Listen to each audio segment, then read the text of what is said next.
up at that moment when it was in a conversation in real life, or they actually meant it. So No, looks bro. like I we'll think they find out. meant you to shut up. That's what I that's think they what I'm meant trying me to to shut up, right? So yeah, let's get. So what's on the agenda today, mate? What are we talking about? So today on the agenda, we've got a bunch of really old stuff that people have talked to death already for the last couple of months, and some new shit that nobody's probably spoken about much. Or some stuff that we've had a different kind of. We come at it from a very different perspective. So the first thing that I want you to actually see is the sphere, because I know you haven't seen anything about this thing. Do you even know it exists? Do you know what this is?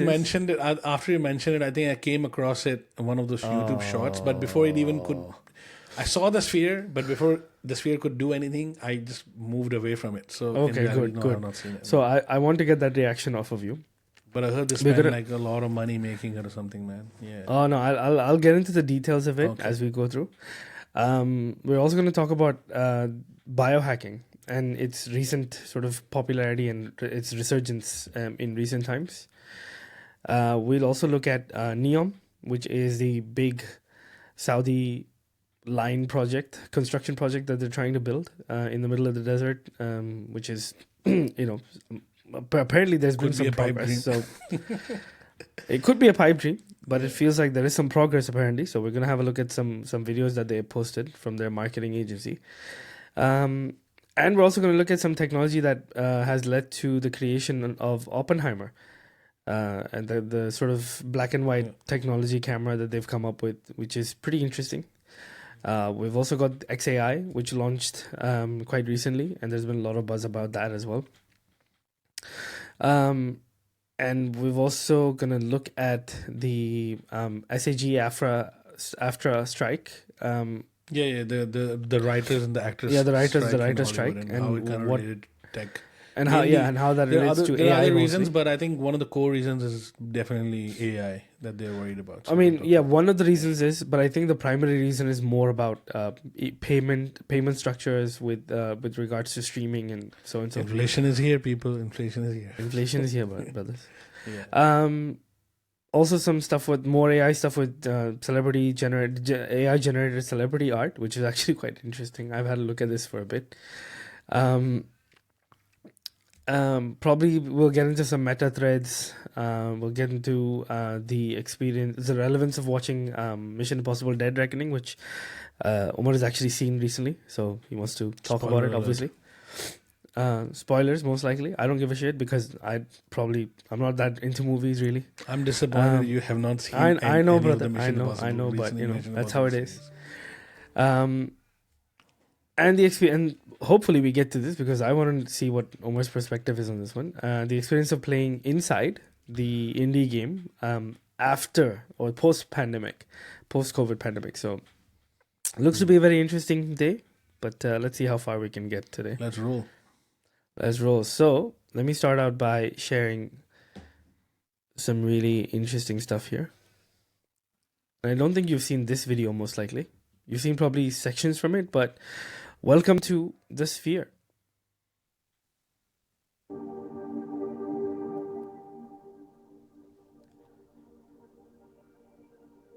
Is this in Las Vegas, is it? This is in Las Vegas. And there's going to be another one in London.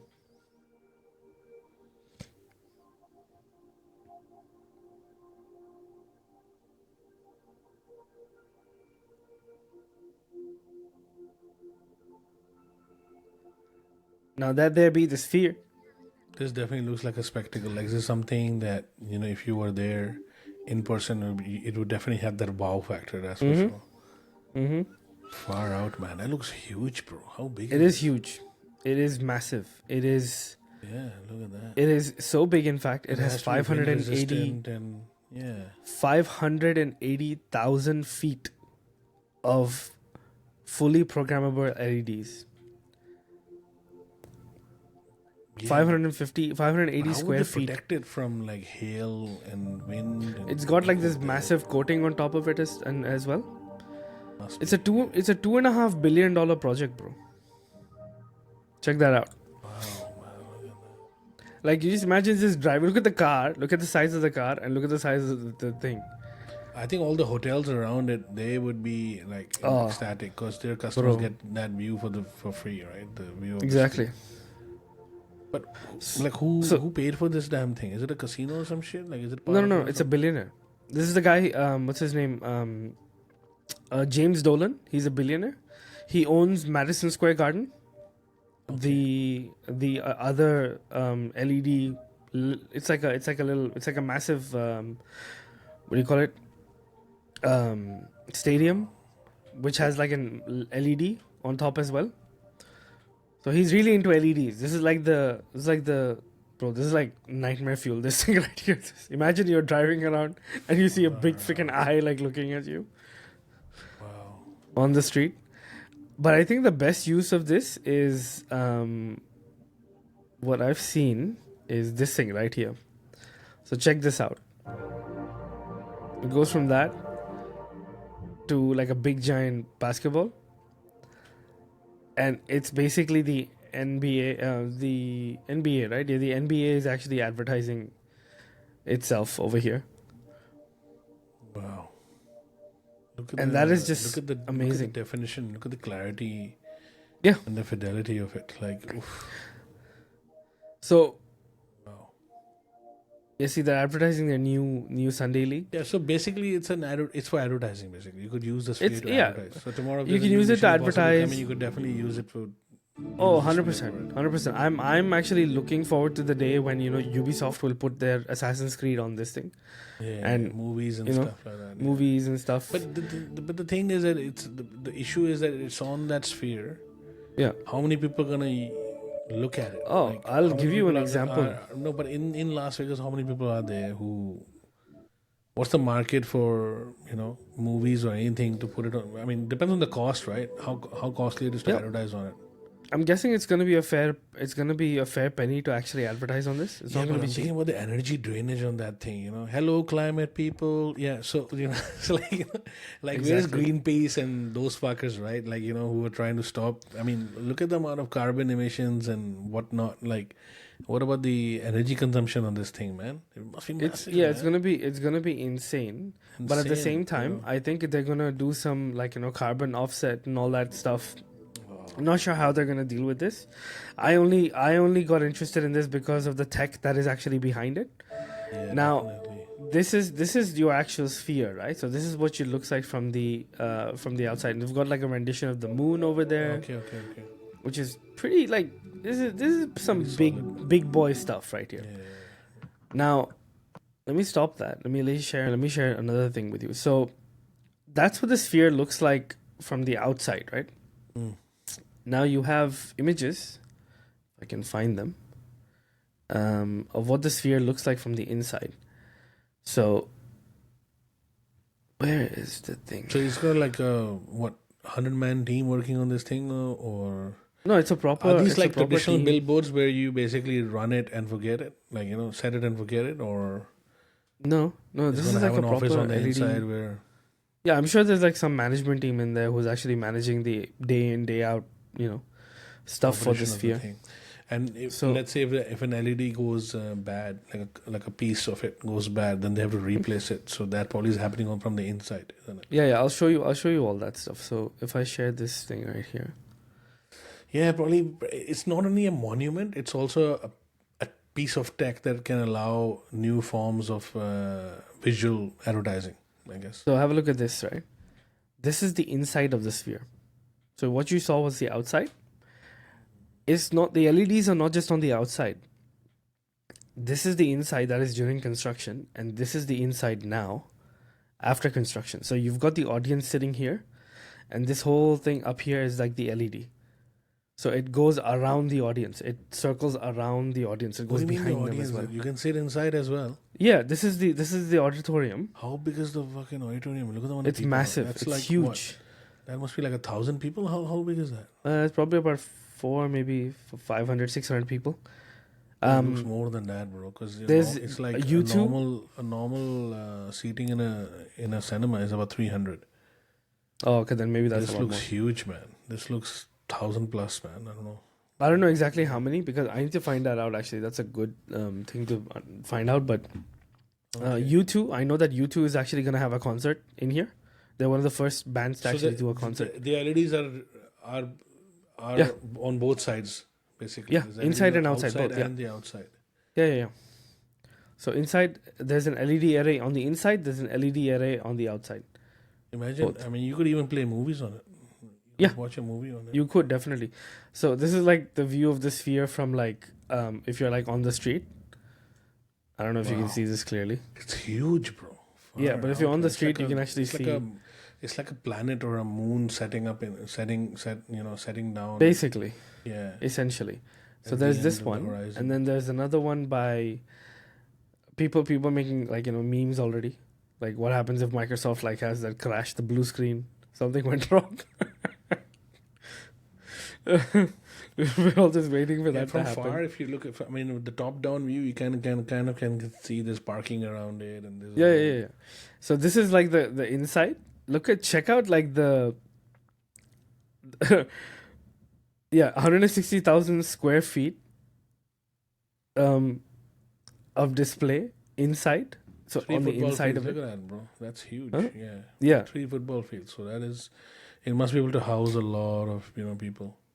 Yeah, it'll have 170,000 speakers like for audio once it's completed, it is completed already. Far out, man. That's they the must be looking array. forward to making money from this. This is not going to be just. Oh yeah, some 100%. This is what the LED array looks like. So each panel, if something goes wrong, one panel will get Of course. replaced. Yeah. There will be. And that's how panels that those have to be panels. replaced eventually. And that's how. So that's the LED array, and that's the diffusion layer that's on top of the LED array. Sorry, what's the diffusion layer mean? You mean like So it kind of just when you have LEDs, smooths out like the- when like in front of you in your television, right? You've got LEDs on the back, and then you've got the diffusion LCD screen in the front. So the LEDs just light it up, and the diffusion layer has the actual graphics on it, which light up in those specific colors. Beautiful. That's what that is. Beautiful. Yeah. And then the coup de grace of the whole thing, and Yeah. I think you'll find this a lot more. You'll appreciate this a lot more. That is the camera that is used to record all the stuff that is going to be projected onto the actual sphere itself. So if you've got some real footage that you need to capture, that's the So camera. it's like an end-to-end kind of a thing where they have Yeah, the yeah. entire workflow. Basically. The whole pipeline is already The whole pipeline designed. is Yeah. in place. Yeah. And that's the Interesting. sensor. So they're calling this thing they're calling it the big sky. That is the sensor. It's up there, I think, with the Imax. It's talking Imax. about sensors, yeah. It's basically it's IMAX. It's level. just slightly bigger than IMAX actually. Yeah. Um, No, I mean that the viewing must be, but not. I think the sensor. The sensor is still smaller than the definition of an IMAX. We'll look into. You think that so? as well. Yeah, it is. Yeah. Okay. IMAX format is huge, bro. 16. And then the best part is it has GPU processing. It harnesses like a lot of GPU raw processing. So you can, as an editor, if you're working on some footage for this, you can be located anywhere in the world and you can edit it, which is amazing. Wow. And there you go, bro. It's this man right here who's responsible. Oh, He owns the New York Knicks and he yeah. owns the New York Rangers. And they actually had this is the other building he owns, Madison Square Garden. In New York, obviously. He's definitely done different projects in the past. Yeah. And now he's also knows stuff, gonna yeah. build. There's gonna be one in London now. There's like a mock-up. I think they're gonna do one in London.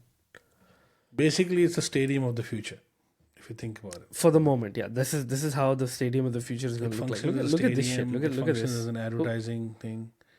Yeah, man. Look at that. I mean, look Sorry. at the amount of light. The amount of lumens it's projecting, throwing out into there, yeah. the world. Yeah. Mm. You've been not I able wonder to what's sleep the at burn- night, man. I wonder what's the burn rate like on those LED bulbs. Like how quickly do they No, just boom? They were LEDs in general, like the ones that we have in my house. They generally last for quite a long time, But Yeah. these ones are industrial grade, so they're the same ones I think they use in the filmmaking. Anyway, business.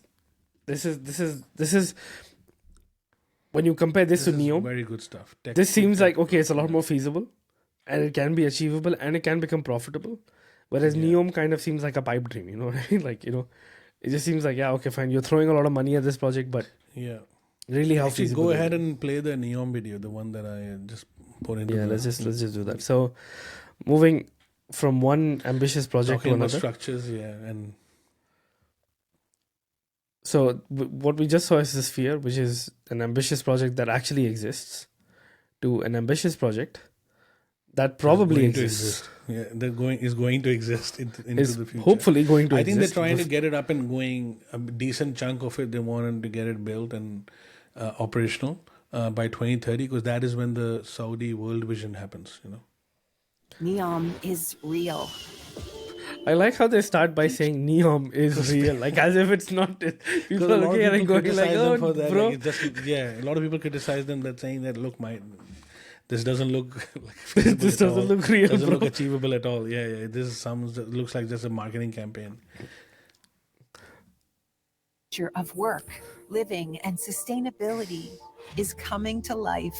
The master plan is being realized more every day. A project unique in scale, already being built in a place with 95% of land protected for nature, where rewilding is in motion, bringing animals back to their natural You see, habitat. this is the other thing. They're saying, "Oh, they're bringing animals back to the natural habitat," but there's like, bro, you're gonna cut And- this whole desert in half, Yeah. and the animals have to like migrate from one side to the other. How's that gonna work? Like, you're basically blocking animal migration. I think animal migration in that area died, and animals in general stopped living in those zones because they kind of cordoned it off. Because Saudi Arabia for a long time, right, has been a very cordoned off, like it's been closed off from the rest of the world. But you see, because it's next to the coast, right? People are saying that there's going to be bird migration. Bird migration is going to be inevitable. Now you're going to have a structure that is the height of the Eiffel Tower, which means that birds and it's going to be mirrored. So it's going to be like, and birds are going to look at that shit.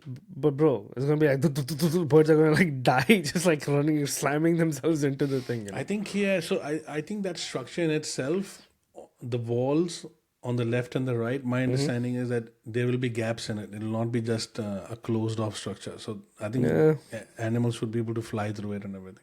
But bro, come on, like From far, birds it are looks not like complete glass. But you're giving them, you're giving birds too much credit, bro. They're not that smart. Seriously, there's like some of the most dumbest animals that you'll see are birds. They will just slam into anything. Yes. Some of them, they'll just slam into like anything that's even slightly clearer than what. Well, I mean, like windmills kill like millions of birds. Not There you millions. I think thousands of birds every few months. Something. There like you go. that. They So kill windmills. off a lot of migration. Lot of. Yeah, now imagine this thing. It's like a solid wall. Birds are gonna go. I can just imagine, like there being like some poor, like one of our Malu brothers, who has to like scale the freaking tower to the top and just like take bird feathers off of there, because in the scorching heat, because so many birds have like died. Anyway. Yeah. Our luxury island destination, Sindala, has launched, as has Trojena, our mountain destination, The Line, our flagship city, and our Center for Advanced Industries, Oxygen. Things are changing fast.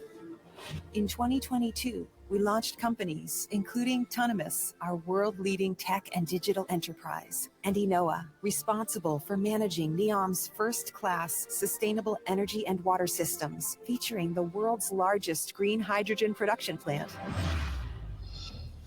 Hydrogen. This progressive stance is why we invested $175 million in They're just throwing Volocopter, dough, the next bro. Lots of generation dough. of They're like, Lots it's of money like- flying in. Yeah. That's Make it exactly rain. what's going on, man. Make it rain. transport. It's why some 200,000 people are expected to attend the captivating exhibitions for The Line. It's like there's a lot of adjectives and adverbs in there. There's a lot of like word Captivating. salad. Yeah, There's a lot of word salad being thrown. The It's master like, plan. that's why 200,000 people are gonna come and visit the exhibition center. I'm like, okay, Yeah. exhibition center. People are gonna come and visit the exhibition center. How is that gonna help you with the line? Like what? Like, huh? Exactly. Like, Yeah. Yeah. It's like me say it's like that guy saying, oh, what's his name? It's like James Dolan saying, "Oh, we've got the model of the sphere here, and we've got like 20,000 people coming and looking at it every day." And people are gonna like, oh, hang on a second, how is that actually gonna benefit us? You know, it doesn't make sense unless you charge people for that exhibition. Then it's a different matter. 25 countries participated in the Neom Beach Games, and it's why the planet's fastest growing lifestyle brand, Ennismore, has become the first hotel partner. But I've for never Trojena. actually heard of this brand, Ennismore. I never heard of that brand either. It's world's Ennismore, fastest growing. I'm like, what? World's fastest growing. So maybe they want to. They're maybe taking that opportunity to. But go bro, with world's that. fastest growing can be anything. It's all marketing fluff. Like world's fastest growing, I can start like a company in my shed saying the world's fastest growing furniture company. You know, like just because I can throw furniture together in my shed. You know. Already, Saudia offers direct flights from Neom to London. Like who and goes there? Dubai. Right, they're already offering flights. So that means currently the airport is active and there are flights going in and out of Neom, right? I'm like, I think but there are it's being flights going constructed. because there are people who are working there, right? Because the construction, all the project engineers, the studio, the media studio. Yeah, okay. People need to fly in and out. So No, of but course they're they might have advertising a it like small as scale. if, but they're advertising it like as if, you know, people are just like coming there and enjoying Neom right now. Like, you know. Anyway, Neom Media has Studios. supported Here you go. 25 productions in 18 months, working with names such as the BBC, Apple TV, and NBC. I think Napoleon, the movie. I think they shot Neom Foundation has here. partnered with McLaren Foundation to and drive stuff, yeah. innovation and talent development in electric motorsport. We joined Ocean X to discover and protect the secrets hidden Ocean at X, huh? Not Ocean Gate. Ocean X. Ocean X, man. the bottom of the Red Sea. With the Asian Football Confederation, we launched the Shahab Community Program to develop the next generation of Saudi footballing Because talent. FIFA said, I don't want shit from you. Because FIFA is like, we are not coming there, right? Trojena has been awarded the Asian Winter Games in 2029, and there is so much more to come. Which is, We can elevate life because we have How a do you blank elevate life? canvas. This is not business as usual. Maybe they'll This move all is the the new African, future. poorer African This nations is and their Neom. populations to the line. Who knows? Visit neom.com. bro, ये तो वो है ना, life with the change situation. Life है. is the change, yeah. Life So I with was the looking change. at the numbers of how many birds get killed every year. Oh, yeah. It's about 320 to almost 500,000 birds get killed. That's a every lot year of birds. because of during the migration, just because of the winter. But now these are the ones that they have monitored. God knows how many are getting killed in other parts of the world. Where And that's they a have wind turbine, right? So wind turbine is basically wind all open area all around. It's just a matter of the Yeah. birds negotiating when to go through the damn thing. Yeah, plus the thing is they're white, so they Yeah. need to fit into the overall landscape, the sky. So they're Yeah. white, and what happens is the birds can't see it, and they're The birds can't see it. Yeah. Now imagine if you have like a mirror. If you have a giant mirror, definitely the birds are not going to see that.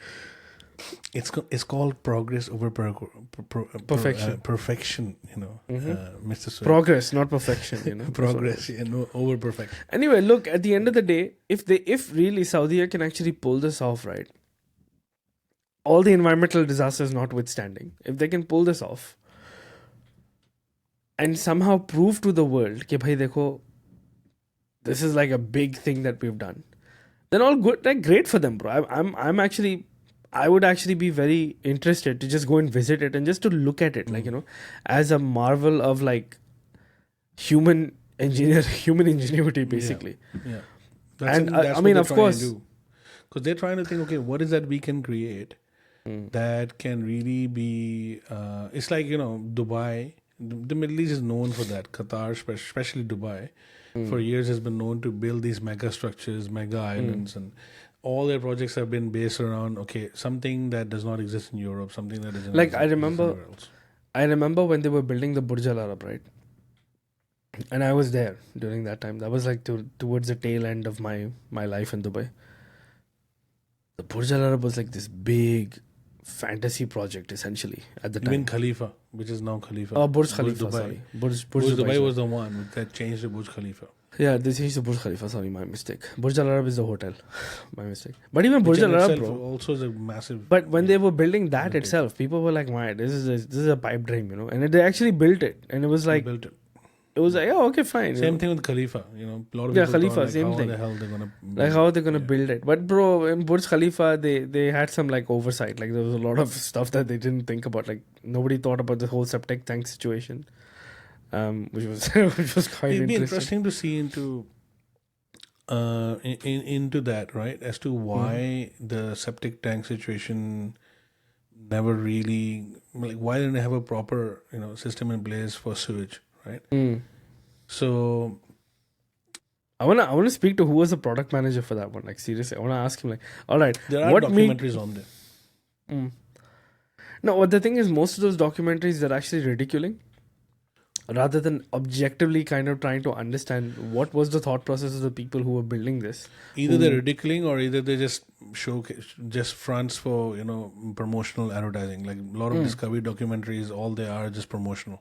Yeah, it's mostly promotional stuff. Yeah. So I want there to be like some kind of an objective, which is not going to happen because let's face it, this is the Middle East, right? This is like Dubai, so all that objectivity stuff is not going to really happen. But let's say in the 50 years in the future, somebody goes in there and says, "Why was this building built this way?" It'll be interesting just to see, like what happened with that whole situation. Yeah, I mean, even Neom, right? They have sections where they can they have this classic thing whenever they do construction of hotels or stuff on the coastline. They dig up all the sand and then they create a canal or something where the sea water starts coming in, right? So they're doing that in the Neom line as well. They're bringing the water in, and with that, what happens is once fresh water starts coming in from the sea into the land mass that on which you're constructing your thing, you're creating this ecosystem basically. You can have fish in there. You can introduce new kind of wildlife in there, and build things around it. So there's another video that we're not going to show that people can go and have a look at. Probably put it in the link below or just search for it. It's on the Neom channel, YouTube channel, where they basically it's a whole mix of marketing, architectural engineering, architecture, a kind of a small semi-economy, right?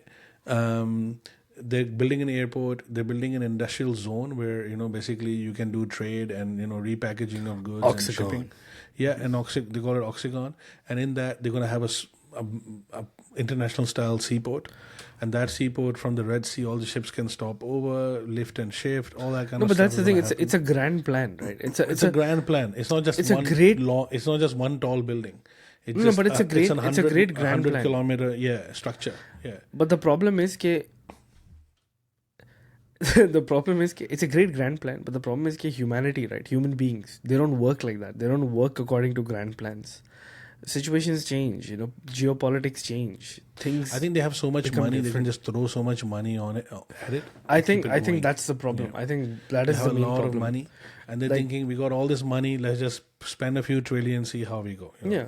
So they have so much money. By the time those trillions get onto that, and even if the project fails, they could cut down the project and still call it Neom and say, look, instead of building 100 kilometers, we build 10 kilometers worth of city or 20 kilometers worth of city. They got the Sindala, which is basically a bunch of islands close to the line. And that one is going to be a resort and people can fly in and stuff like that. Then there's the airport, then there's the industrial hub, and there's a seaport. And then they got this 100-kilometer line in which people can, if you're living in one part of the line, you can travel back and everything is within a 5-minute vicinity. You want to go see a doctor, you want to go to the school, you want to use a grocery, everything. And they got multiple subways that travel back and forth through the line. No, it's not multiple subways. There's only 3 layers. The bottom layer is the subway. Oh, okay. There's no multiple. That's why that was the problem. Yeah. That is one of the problems that a lot of these architects, who are breaking these videos down, they're saying, okay, you have like one subway line that goes in one direction and then another subway line that goes in the other direction. And if something fails, then if one line fails, either line fails, then all public services, that whole 5-minute dream that you had, it all just goes crashing down. Yeah. So there are a lot of which is fair. Videos criticizing the thing as well. So we are more focusing on that they have made progress in the sense they dug a hole. They've dug a bunch of holes. and they got a lot of machinery on the ground, people doing a lot of digging and probably throwing a lot of concrete in there. So they've started. And that's time that will of tell. it. But I think only time will tell. Only time. We will revisit this in a year at We'll episode revisit 100. this- yeah, and we'll be by like, then we'll have a million. We'll have a million subscribers. So let's. we'll have 1 million subscribers, bro. We'll build our own Neom. Yeah. We'll do a mini Neom in the backyard. Yeah. So I think from here, moving on to. Let's go to Oppenheimer, bro. You Yeah, want I to talk think we about should go to Oppenheimer? Oppenheimer, I have so- no idea. Okay, you're gonna have to drive this because I have no idea about what this Yeah. whole IMAX tech is. Yeah. You've been looking into it quite So extensively. I'm a very spoiler-free kind of a guy, but in a weird way, Oppenheimer is not out yet. It's a movie, for people who do not understand what it is. It's about the father of the atomic bomb, or the grandfather of the atomic bomb, the person who, basically had a big hand. The scientists who basically brought together all the ideas of how there were bombs before that, but I think the atomic bomb, the idea of that, it having a reaction. All bombs work the same way. They have a reaction and things blow up, and everything catches fire or gets destroyed. But I think the nuclear aspect of it is what Oppenheimer is all about. The movie at the moment, only trailers are out. Obviously, the movie comes out on 20th of July, and it's a Christopher Nolan movie. So talking more about the movie, in sense, we will talk about it because this year, technology being discussed in movies has been there, but I think in the last decade it has kind of fallen off the radar, I guess, of filmmakers. Because in the past you had movies like Enemy of the State, you had movies like that centered around technology, right? That what technology is doing, or a philosophical side of it, like The Matrix, for example, right? But in the recent, especially in the last decade, with the advent of Marvel and everything, technology is there, and technology is kind of a supplemental superpower, or supplemental, like, Batman uses technology, but it is not the core, the center part of the story is not discussing as an aspect, right? But Oppenheimer, and now recently, Oppenheimer is about technology, as to what cutting edge technology can do for humanity.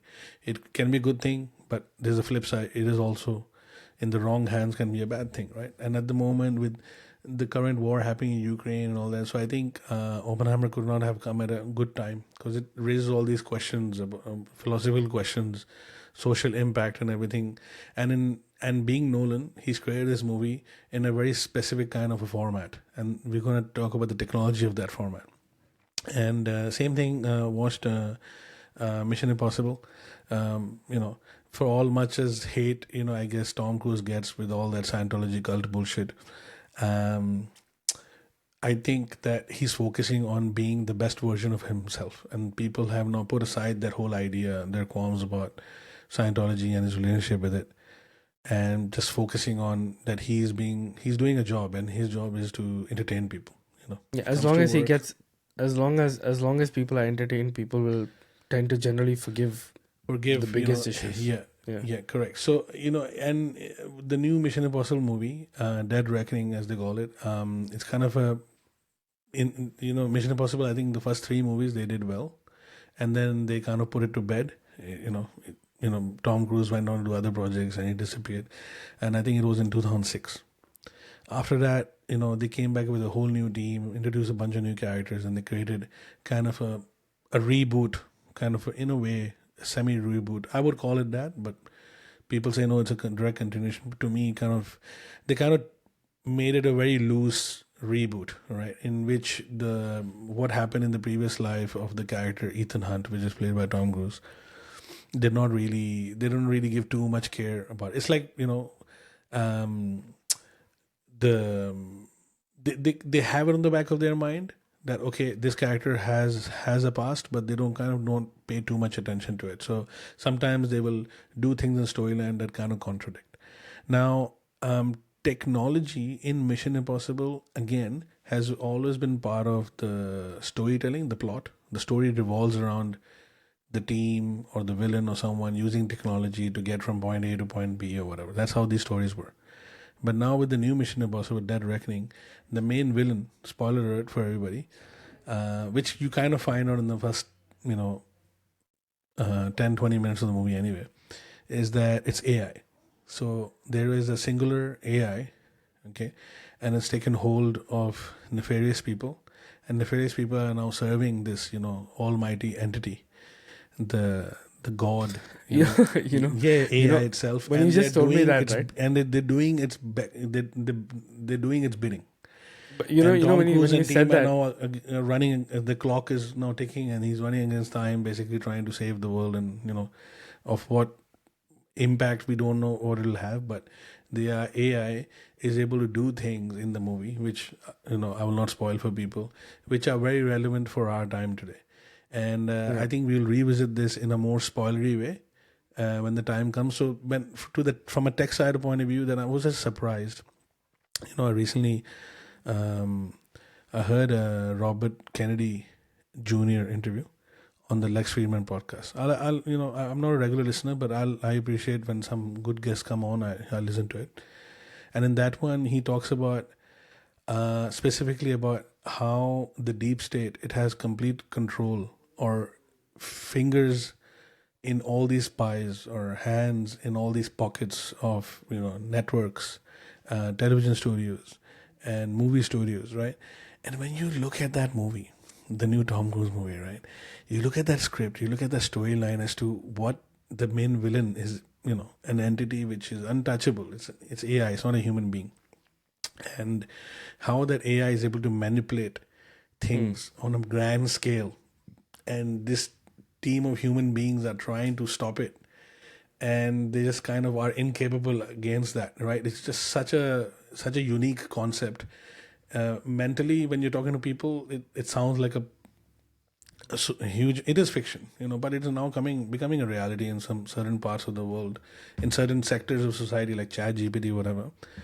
And you watch that movie and you're thinking to yourself, like, how can this movie, which is being in the making for the last 3-4 years, can so accurately predict certain technologies the that are happening. It's like the Matrix came out, right? And a lot of it is philosophical. A lot of it is kind of slightly you can the things they talk about in the first Matrix movie. Some of it philosophically are happening, but it's way far into the future. It might or might not happen. But this one, it is only making a philosophical prediction. Okay, the Matrix. But this movie, it actually is telling you on the ground what is happening, day to day application of AI and all that. It actually shows you very well that the movie is using, and it's in 2 parts, bro. The movie is so huge with all the set pieces and everything. So anyway, beside the point, it's a great can I say entertaining something movie. here? So yeah, go for it. So just understand one thing. For you, for majority of the people, AI is like a recent phenomenon. It just happened to happen. It just happened to become really popular mid 2020, early 2023, right? Or late 2022, early 2023. That's when it really sort of exploded. But in the sort of tech community, where people who are like really into technology and really talking about technology and discussing technology and just immersing themselves in technology, AI has been quite a prominent thing for at least the last decade. So for the last 10 years at least at the very Yeah. bare minimum, there have been different companies trying to build different models of AI. ChatGPT just figured out how to monetize AI very well from the get-go. Yeah. Because otherwise, think about it. How did all of a sudden how come there was this huge explosion of AI all of a sudden after ChatGPT released? It's like that. It's like the whole concept of when Sony released their mirrorless camera, every camera then all of a sudden on the market started becoming mirrorless.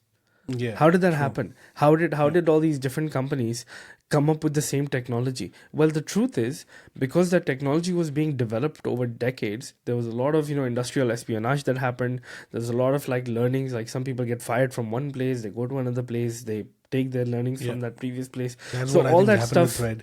Threads. So yeah, I mean, Thread, yeah, definitely one big example of what actually has happened with Thread. But in the case of AI, this technology was slowly being developed over the past decade, maybe more. And just because ChatGPT came out and monetized it first, everybody then just said, okay, we have to somehow release a like a monetized version of our AI. So you have Midjourney. They come and they say, "Yep, you can now Yeah. start creating images." You can, then you have what's the other one? Stable Diffusion. You have these multiple AIs that can do music. You have all these AIs that can do like a lot of process modeling. And there's also this AI as a service kind of scenario where you Yes, can sounds. sell an AI to somebody and then they can train the AI on their own internal company I documentation, think and then they can get stuff out of it. what AI's capability could be in the past has been discussed many times, but the applications of it, when they did show it in the movies in the past, they were not central to these stories. Yeah, yeah. Even in terms of like work that has been written by the guy who wrote Blade Runner, and even the science. There's a lot of modern science fiction writers now. Like for example, the three body problem is coming out. We'll Yeah, talk about it Jackson Lee. later. Yeah, and the guy who wrote the short story, I think Ted Chiang, who wrote the short story which got turned into a movie, The Arrival. So there are a lot of good modern science fiction writers that are coming out now, and they're very grounded in. I think the major difference is philosophy. Their science fiction has a very philosophical angle to it because they're Asian writers who are now their work is getting translated. Philosophy is a big part of technology, especially in the Asian countries, right? And I'm surprised that in India, that whole diaspora never really taught about it. They taught about it as a job. It's always been about do this certification and get that job, do this certificate and get that job. They're not really understanding what is the impact of their actions, right? So AI, you're mute, bro. I can't hear you. In Asian can hear you countries, AI is Yeah. like AI. Not in Asian countries, most technology or interactions with technology is mostly transactional. Like I put in X amount, I get out Y amount, or I get paid X amount because I put in Y amount or whatever. That's the sort of general, I guess, Yeah, that's interaction why. we have Hence, with there is technology. Hence, that is why they don't think about data security, personal privacy, and all that. Kind of those concepts are kind of foreign to them for some reason.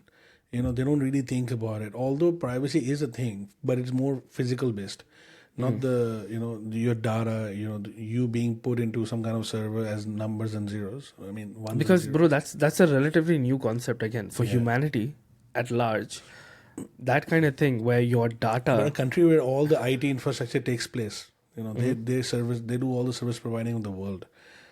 But because, bro, that's because you gotta feed your family. You gotta feed your family. Roti to khana hai. That whole thing. Roti, kapda, That or makan. roti, kapda, makan. You wanna. The problem is also this like most of the Indian subcontinent, or not just Indian, most subcontinent and East Asian and Asian countries now, they are coming into this new age of money because of skill. Because of having acquisition of skill, they're coming into the age of money. So this is all fairly new because you have money now. Like I'll tell you one example. Like I know people who grew up when they were growing up. They were growing up in like pretty like I would say not poverty, but nothing too far off poverty. Okay, they were in pretty bad situations when they were growing up, and once they grew up, they had money because now they are lawyers, they are doctors, they are top level engineers. So now they have a lot of money. Yeah, once your living and financial future is safe, then you can concentrate on those bigger questions. No. It's not about that. I'm trying to explain to you what happens when you are growing up in a really bad situation and then you come into a situation where you have so much money, especially for like us who are south what do you call it, who are part of the subcontinent. They do really weird things. They do things that a normal person shouldn't do. For example, one of them has developed diabetes at the age of 30. He's only 30 years of age. He's developed diabetes because he really has a very, very, very strong sweet tooth.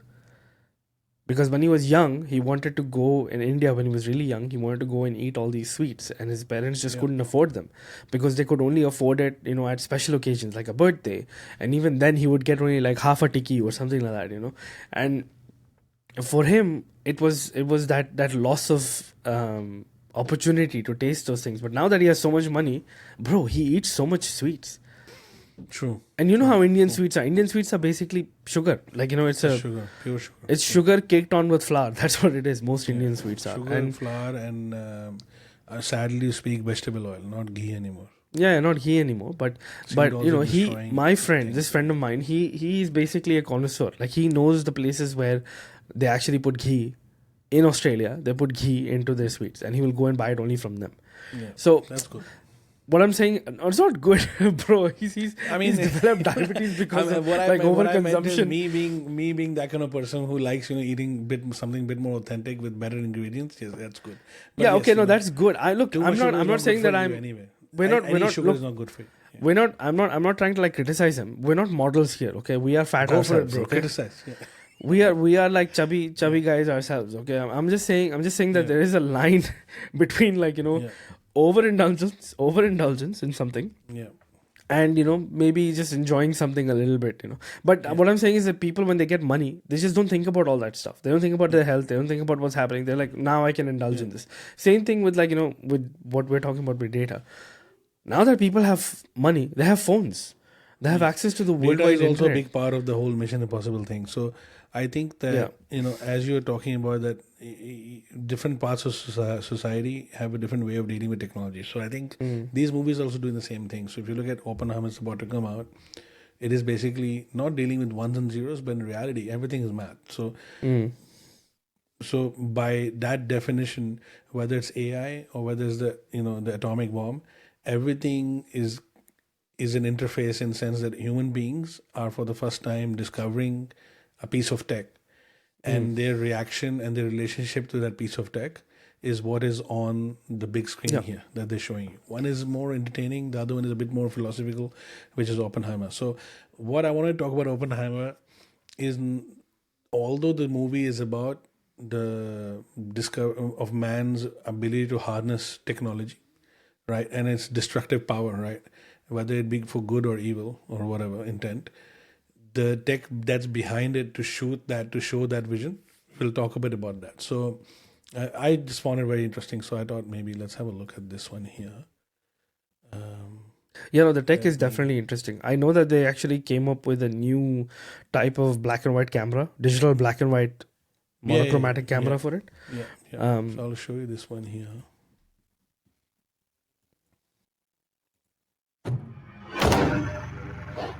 They won't fear it until they understand it. And they won't understand it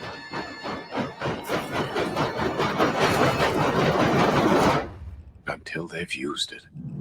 Oppenheimer's story is one of the biggest stories imaginable. Our film tries to take you into his experience, and IMAX for me is a portal into a level of immersion that you can't get from other formats. IMAX is a format of spectacle, and it's made for vistas and for the grandeur of it. But I got very curious to discover this as an intimate format. The face is like a landscape. There's a huge complexity and a huge depth to it. How can we get this camera closer to people? How can we get this medium to work also as a very intimate medium? Well, that's a massive camera, bro. Holy crap. Innovating with each film he does. On this one of the things that was really important in the script was the juxtaposition of color and black and white. I don't think Chris would be capable of doing something kind of the way everyone else does it. He kind of invented this idea of shooting in IMAX for feature film. And so you're kind of on the cutting edge of this stuff every time you work with him. How are we going to do it? Because 65 millimeter black and white was a format that didn't exist. So there was a lot of engineering that went into that. We actually had to create the black and white film that we were using to shoot. We were able to test large format black and white, put it up on a giant IMAX screen and have a look at it. And the results were just magical and inspiring.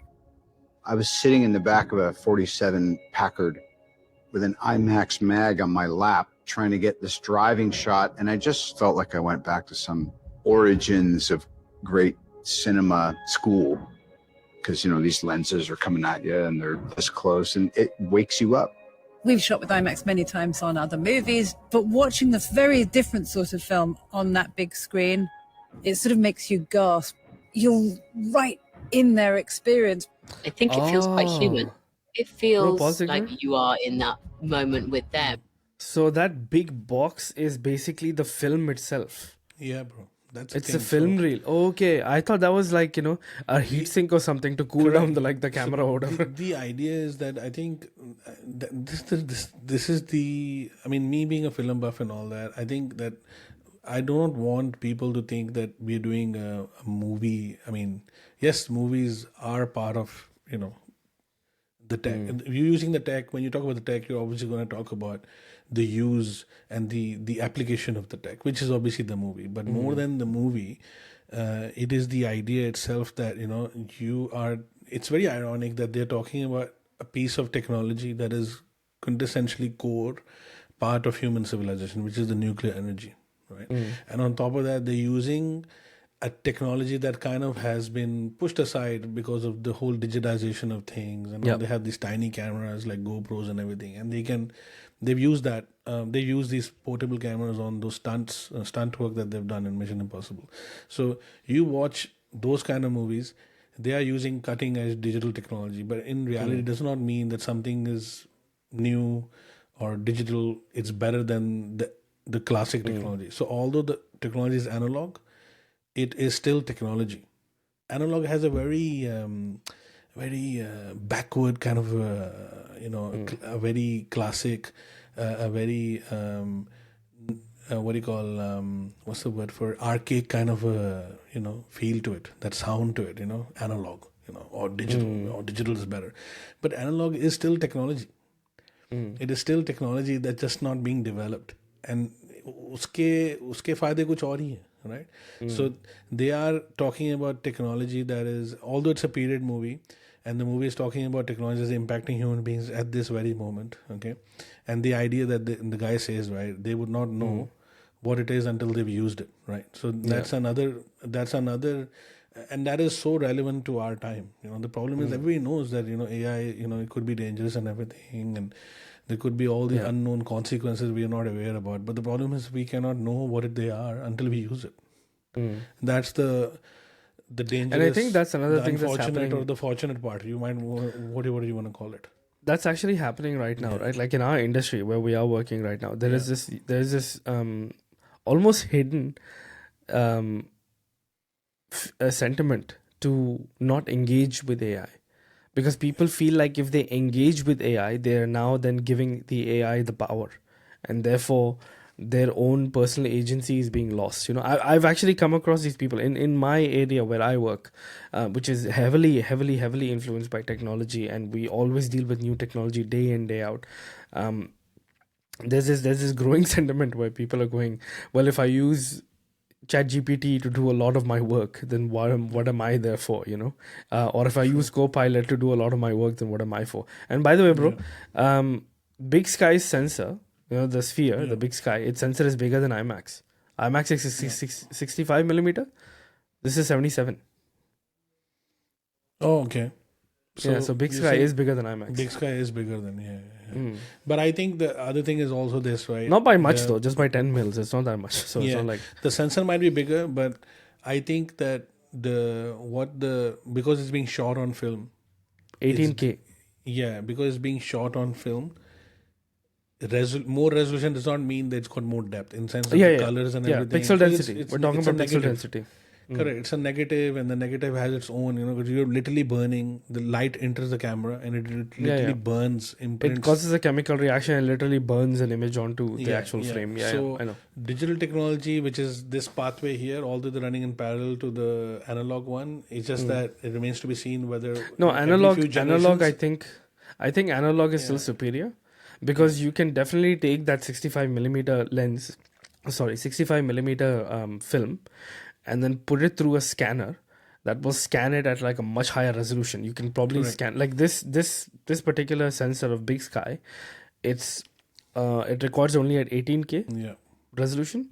So you could have scanners tomorrow that come out which can record a 65 millimeter film at 24K. They can scan it at higher resolutions. So possible, but I think analog medium. I'm still of the belief. I know I'm an old school guy. I will look at all this analog stuff that I have behind me. Like I collect a lot of physical stuff. So, I think analog is still going to be king, basically. So I think this is a good one here. I mean, I see that in the past we've had this conversation between us that it is very highly unlikely that AI will replace human beings or work that is not highly repetitive. It is built is more of an assistant, is more of a value add tool, a value add piece of tech rather than something that's just going to take people away. But look, a lot of people disagree with that. On the weekend, I went and I was talking to a couple of people. Went for breakfast, and this fella here, he's a very highly skilled, certified, what should I say, network engineer. And from his point of view, he's been in the game for a while, just like us. And he was saying, man, there are definitely going to be a lot of jobs that will just go. You cannot deny that. And this myth of people saying that, oh, it'll create new jobs. He's saying this time around it might not happen, right? So in the past, it's always been a huge chain. And within that chain, you are taking a certain link and you're automating that. You say taking a certain link here and automating that. But overall, the chain is still analog. Or there's a lot of manual stuff going on. Decision-making stuff going on on the chain. But now with AI, that entire chain can be replaced. Right, and because of that, it's going to have a huge impact on people. So at the moment, the writer's strike that is happening today, I think this podcast kind of went very balls deep into the movie business, the films, and the tech behind the films, and now the people who work behind the films, because it's all somehow related to AI, right? So the writer's strike happened, I think, a couple of weeks ago, and now the actors' strike in Hollywood. No, months ago, bro. This is the third month. Oh, is it months ago? Okay. Yeah. So the actor strike just happened, I think, a couple of days ago, and people just walked off the red carpet, stopped promoting movies and all that. You can't do all that. So Matt Damon, all these actors that are part of Oppenheimer, they can't promote the movies anymore. I think Tom Cruise, all those guys, they can't promote their work anymore because they're all part of the guild. And their union leader, who basically spoke about it, I'm just going to play her clip here, because there's a lot of news articles on it, and I do not want to play. There's a lot of news. Her speech has appeared and covered by different news stations, and I do not want to play that because that will kind of mar as to what she's talking about. So give me a sec. I just want to play her speech straight up. That's all. That's what she said. Oh, you mean to say you don't want to play the news articles? You want to play her speech itself? Just basically her speech. I do not want people talking about what she said, because it kind of just takes away from what she. Yeah, then it becomes like a he said, she said kind of situation. And I'm not really. Yeah, I was looking for a couple of clips, to play today, and it's very unless I actually type in her name, it's not coming up. Like every time I type writer strike, it just gives me other news stations, like Channel YouTube 9, suppressing it, brother. ABC. Not sure if they're suppressing it or what's going on, but I think maybe I need to. Maybe I'm just not good at using search properly. So give me a sec. Bernie Sanders also, I think, is now rocked up there. 90% of people are not good at using search, bro. You and me included. We're actually pretty terrible at using search. There are some geniuses out there who can actually make Google search for exactly what they want them to search, Man, tell me about it, I want to learn that technique, I want to learn that stuff, but I'm good at Google searching, but I think when it comes to YouTube and all that, it's just not, I'm not, that's why I think I can understand why people have a producer, or Joe Rogan's got Jamie, everybody says, oh, we need a Jamie. So, there you go. To Sag Aftra President and Drescher. Thank you. Thank you, Duncan. And thank you, everybody, for coming to this press conference today. It's really important that this negotiation be covered, because the eyes of the world, and particularly the eyes of labor, are upon us. What happens here is important, because what's happening to us is happening across all fields of labor, by means of when employers make Wall Street and greed their priority, and they forget about the essential contributors that make the machine run, we have a problem. And we are experiencing that right at this moment. This is a very seminal hour for us. I went in earnest, thinking that we would be able to avert a strike. The gravity of this move is not lost on me or our negotiating committee or our board members who have voted unanimously to proceed with a strike. It's a very serious thing that impacts thousands, if not millions of people all across this country and around the world. Not only members of this union, but people who work in other industries that service the people that work in this industry.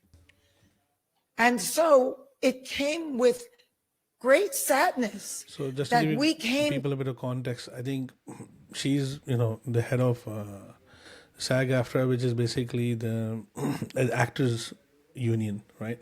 And all the big name stars, probably the biggest ones on television, movies that we are used to watching, they're all part of it. And I mean, you have to be unionized to work in Hollywood anyway, so yeah. Yeah, a lot of people choose not to unionize as well, but the majority are.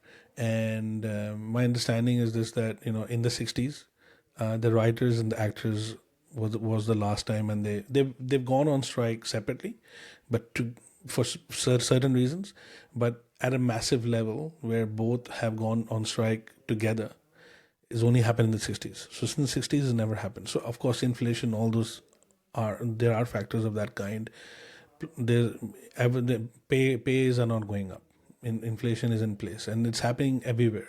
And this, I think, is going to trickle down to the technology sector as well, because in tech is not heavily unionized. And the Hollywood tech section, I'm talking about, all the people who do the 3D graphics, they for years have been kind of, trampled and walked upon. So I think that probably I will not be surprised if in the coming week or 2 weeks, other areas of the sector start going on strike. And then government is already the visual effects part of Hollywood, they are not unionized, so there's no union representing visual effects workers. I think that if all that is going on, the momentum will catch. People of course. What, fuck it, Plus, when she says that, it's labor, is actually impacting millions of people, labor, and this strike is going to impact millions of people. The way she talks about it is from the kid who's sweeping the popcorn from the bottom of the cinema carpet. When you go to watch movies, that entire chain is now going to get impacted. So you got your streaming services, you got your studios, you got everybody. Everybody who works in the service of getting entertainment to your eyeballs is going to get impacted, right? So that's what she meant by that statement.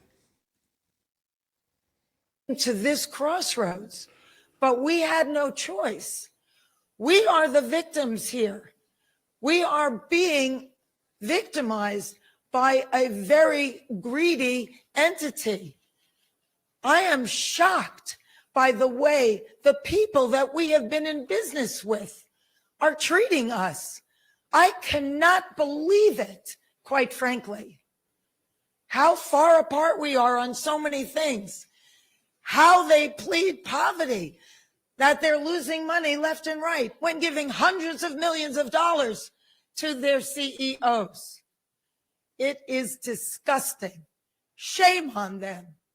They stand on the wrong side of history at this very moment. We stand in solidarity, in unprecedented unity.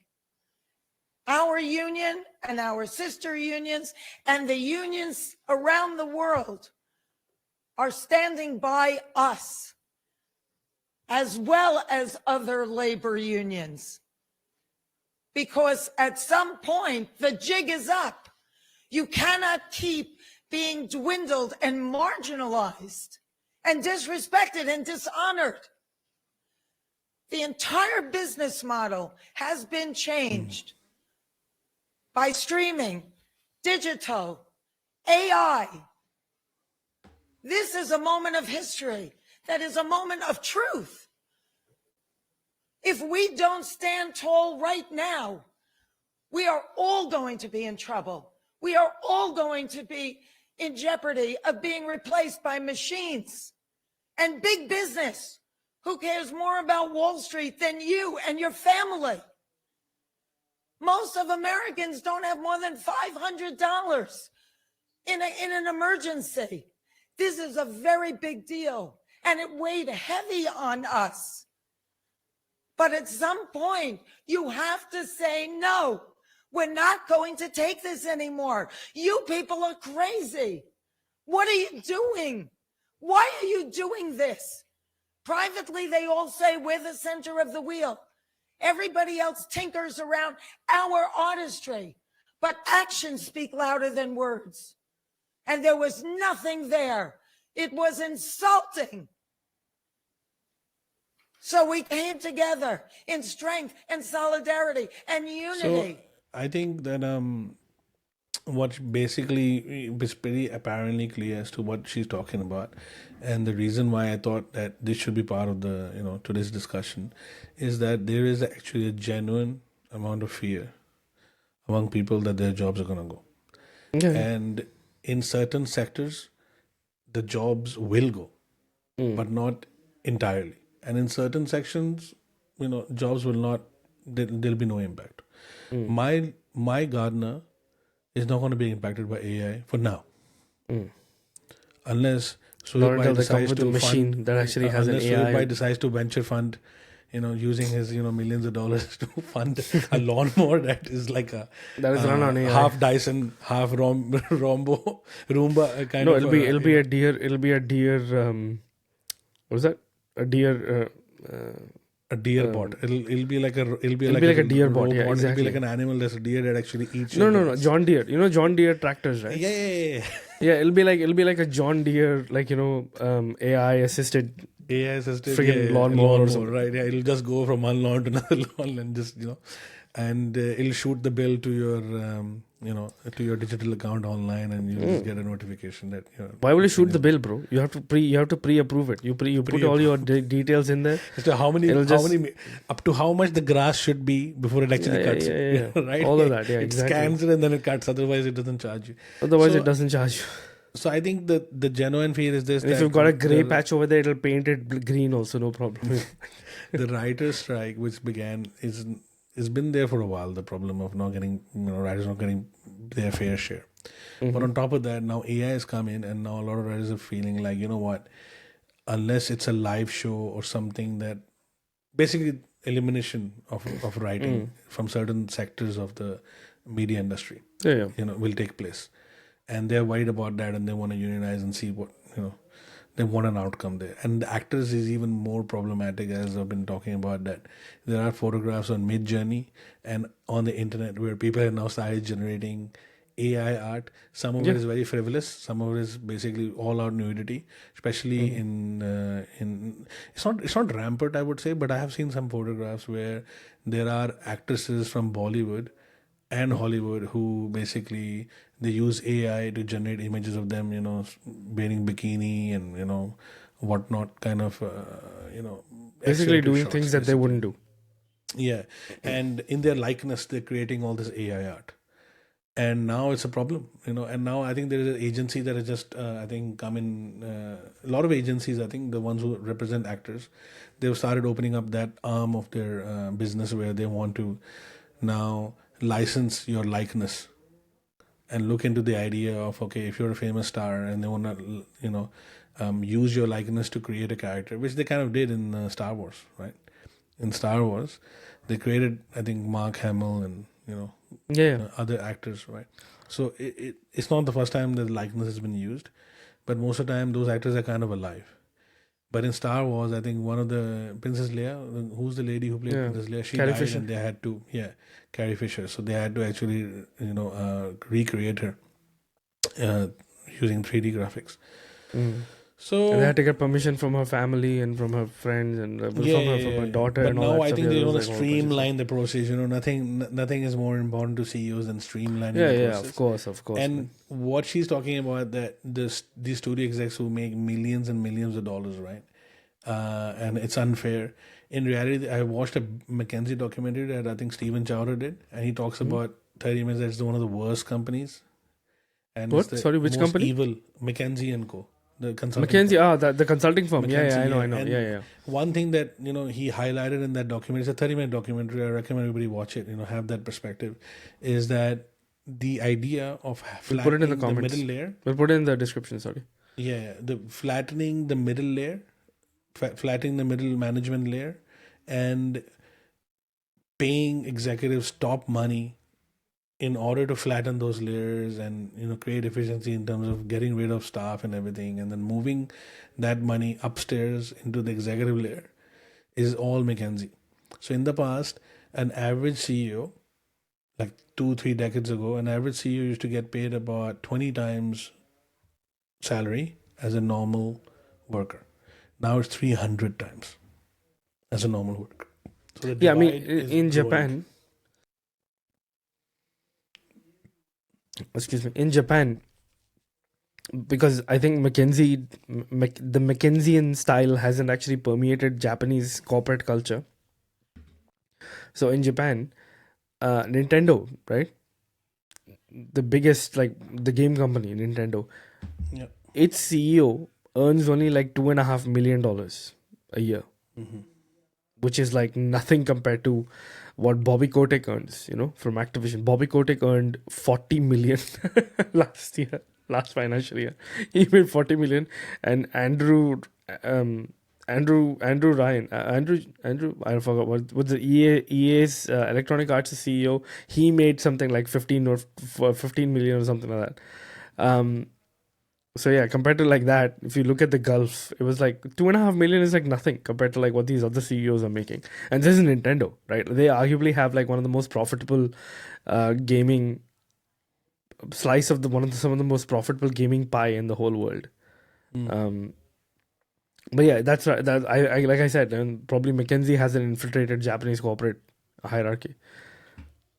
They have, because I think in Japan they have consultancy, but their rigor and their work culture is so strong, and doesn't Just want can't to break move in, on. bro. Doesn't Just want can't, to move can't on, break that- in. Yeah, and they're so self-efficient. They don't need people from outside to come and tell them Tell how them to be about efficient. being You have to efficient, yeah, understand yeah. that. That's another. It's a cultural thing. There are pros and cons to different work cultures.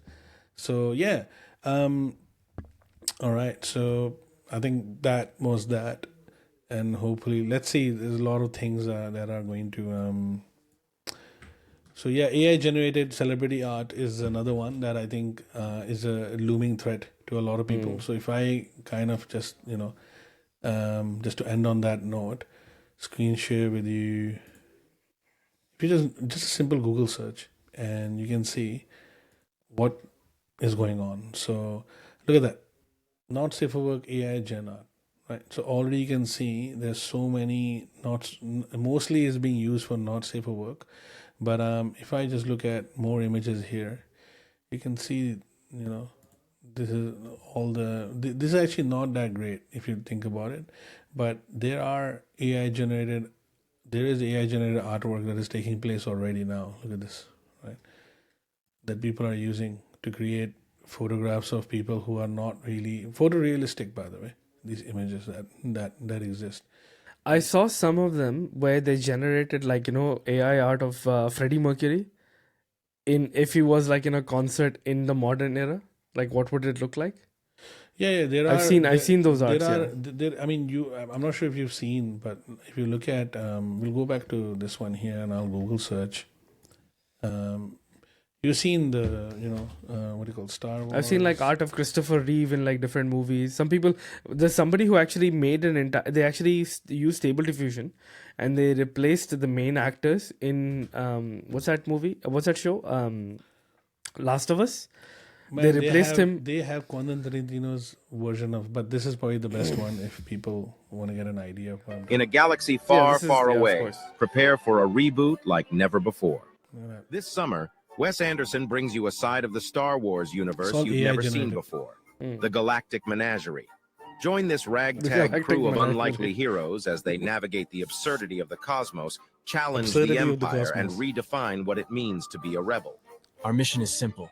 We steal the Emperor's artifact, save the galaxy, and maybe find ourselves along the way. For this mission, we'll need lightsaber, blaster, thermal detonator, paper airplanes, spare parts, and R2-D2. With a star-studded ensemble featuring the galaxy's most eccentric cast, the Galactic So this is all Menagerie is obviously the most AI, right? delightfully offbeat But Star imagine Wars this adventure is yet. one person sitting at home with a part-time job or something, putting it together, right? It doesn't have a team of like 10 You know, people. imagine if you have body doubles or somebody who can actually come in. Imagine And, you have body double, you have the might of the studio behind you, and on top of that, you have real honed in what you call prompt engineers, and a proper team. You're putting money into it. Imagine what you can create using AI. And don't worry about set design. Don't worry about costume design. You don't need all those people Starring anymore. Timothy Chalamet, Scarlett Johansson, Edward You Norton, don't need these Bill actors Murray, anymore. That's Jeff the thing. Right? Goldblum, You just William have to get Dafoe, their likeness in. Adrian Adrian Brody, Brody. and Owen Wilson. my Darth Vader. Coming to Right, theater. Owen Wilson is wow. Darth Vader. Yeah. So I think that there's definitely a certain amount of threat. No, there is a fear. There is definitely a type There's of. definitely a But fear, bro, this is all like, this is all like we are standing at the sort of, we're standing at this precipice, right? We're standing at I this knew kind you would of say at that this. word, precipice. We're standing at the precipice of just entering. It's like that peak, right? It's that horizon where you are seeing something coming at you. You don't know what it is, but you definitely know it's coming at you. So we are standing at this point where we perceive AI generally as a threat, because a lot of us just don't understand it, or a lot of us we're too old to understand it, or a lot of us are just refusing to understand it, right? But what's going to happen is, in the next, say, decade or so, upcoming into the future, people are going to become more accepting of it, right? Your child and my child are going to be more accepting of AI, because it'll play a very prominent part in their lives. You understand? Like they will be like, fine, what's wrong with having AI They'll not actors? be able to function without it, probably. No, they'll be like, what is wrong with AI actors? There's nothing wrong. I don't see anything wrong with it. If somebody's creating a product using AI that I actually can enjoy, that I find value out of, Yeah, people what is are the kind problem of, with I that? think, taking it to a whole. But look, it'll get rid of. No, a lot I'm of the saying, labor class. I'm not saying that is. What I'm trying to get at is the cultural understanding and the cultural perspective will shift. Right, 10 years ago,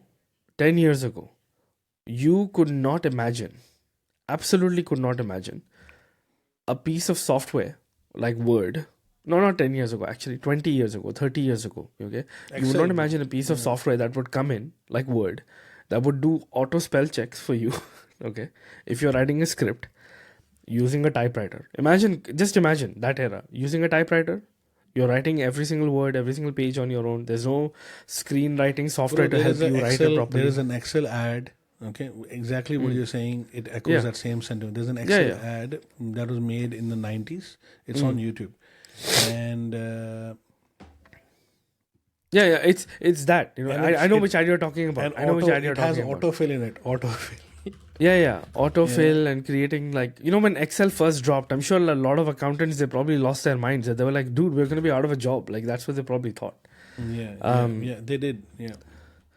It's like, when these machines came in that could actually do the dough, they could actually mix the dough, they could cut the dough, they could roll the dough, and they would rise the dough for you. When that came in, all the bakers must have thought, we're going to lose our jobs, because there's this one machine that can do everything. We don't need to hire 10 other bakers. Now the shop can be just like 2 bakers with one big machine. Yeah, so if you search for it, these are the ads. Look at that. Yeah, I know. I've seen these ads. Yeah, I've seen the one at the top introducing Microsoft Excel. The one in the elevator. I've seen this one.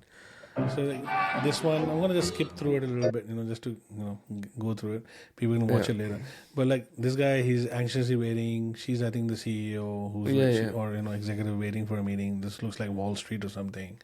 This fellow looks very Indian to me, but he could be Italian. I'm not sure.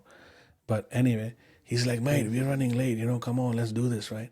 And then he goes into the elevator. He opens the damn laptop. Elevator, and while he's in the elevator, he opens up a blank Excel sheet and does a forecasting on it. And the main thing that they talk about, and growth. And all these other guys are standing. I'll work up the first 2 quarters. All these guys are standing in the lift. They're like looking at it. It's like, holy shit, hold on a second. This guy here, is he able to do that? My Excel sheet, my sheet doesn't do that. My spreadsheet doesn't do that. No, but Microsoft Excel is. Watch this. It's called autofill. It's going to finish the table for me. I just drag this little cross as far as I want the data extended. This here. Check it out. This here. This very thing here put people's job in jeopardy. They got scared. They're like, holy shit, this thing is coming. We're screwed, right? And and at the end of the day, they do the whole Excel sheet in the lift, and then they go and they choose different formats, different colors. Wow, that was like a selling point. And then they walk in and they present it, and Bob's your uncle. My spreadsheet doesn't do that. What was that? Look at those boxes, bro, with discs inside it. I don't think they had CDs. It probably had discs. They had like format those floppies. Right? Power made easy, right? So I think that yes, you're right. There have been times where people have been scared. With all this because I'll tell you what's going to happen, right? Even with the AI actors thing, it'll be fine for a while. People will watch Sandra Bullock in another movie. They'll watch Tom Cruise in another movie. But after the 10th or the 15th movie, past where they know that the actor is dead. They know that the actor doesn't live anymore. Or they're too old now to act. And they know that this is like fake. Because here's the thing. I think I expect that the way these things work and the way these big strikes and everything works is that there'll be compromises. They'll say things like, okay, if you're going to use AI actors, you got to put that on the poster. You got to put that on the material, whichever it is that you're using to advertise. Tom Hanks and bracket will say AI generated. Yeah, it'll be like AI Tom Hanks or AI, whatever. Denzel, so people know Equalizer ke bhai, so people will know that this is fake. And then what will happen is you will have those actors who are genuine, who will be like, okay, there'll be this industry of you want to become a Hollywood actor and be yourself, you have to go down this road and this lane and this will be your life. You want to be an actor who plays a previously established actor, then you go down this road and this will be your life and this is how much you're going to make. Or sometimes what's going to happen is you're going to be in that lane where you're playing a body double of somebody else, and then all of a sudden you come into the mainstream and become like a known alive actor.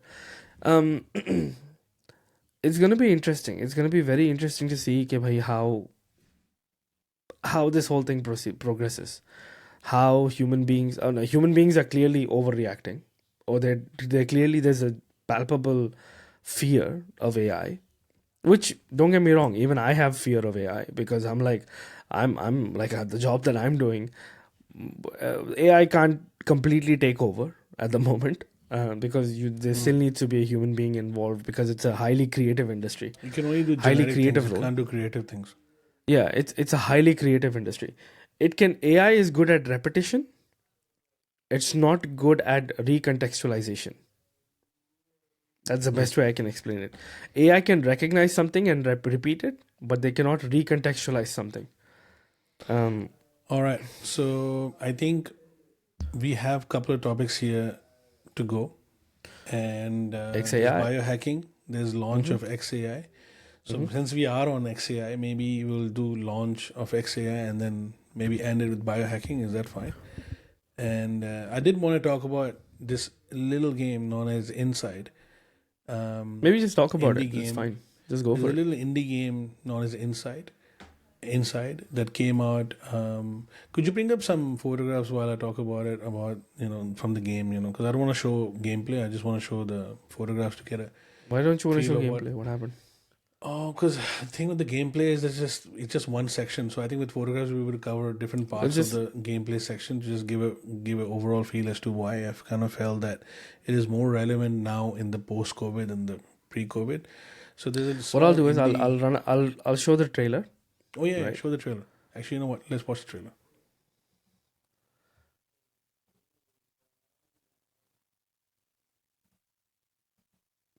Actually, wait. Okay, here we go.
Thanks for sharing that. So yeah, I think that this game here, highly recommend everybody to play it. Don't want to spoil anything.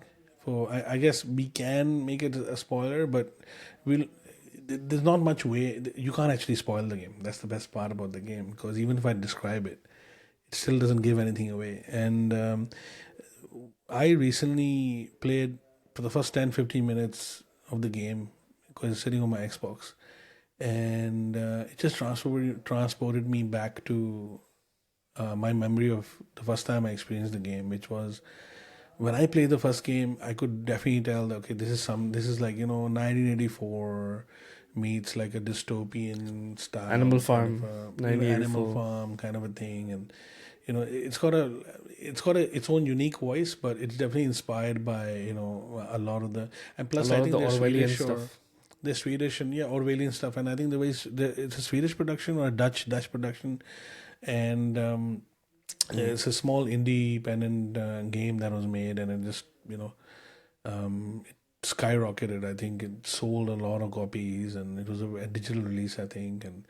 But besides the point of what the game, who made it or whatever, I think the theme of it, of someone else being in control of your future, and a very carefully planned, orchestrated set of events have to take place, and you're living in an experiment. That's what the game is. And look, it's everybody who plays and experiences the game, they do it differently. Actually, you might have a different experience than me.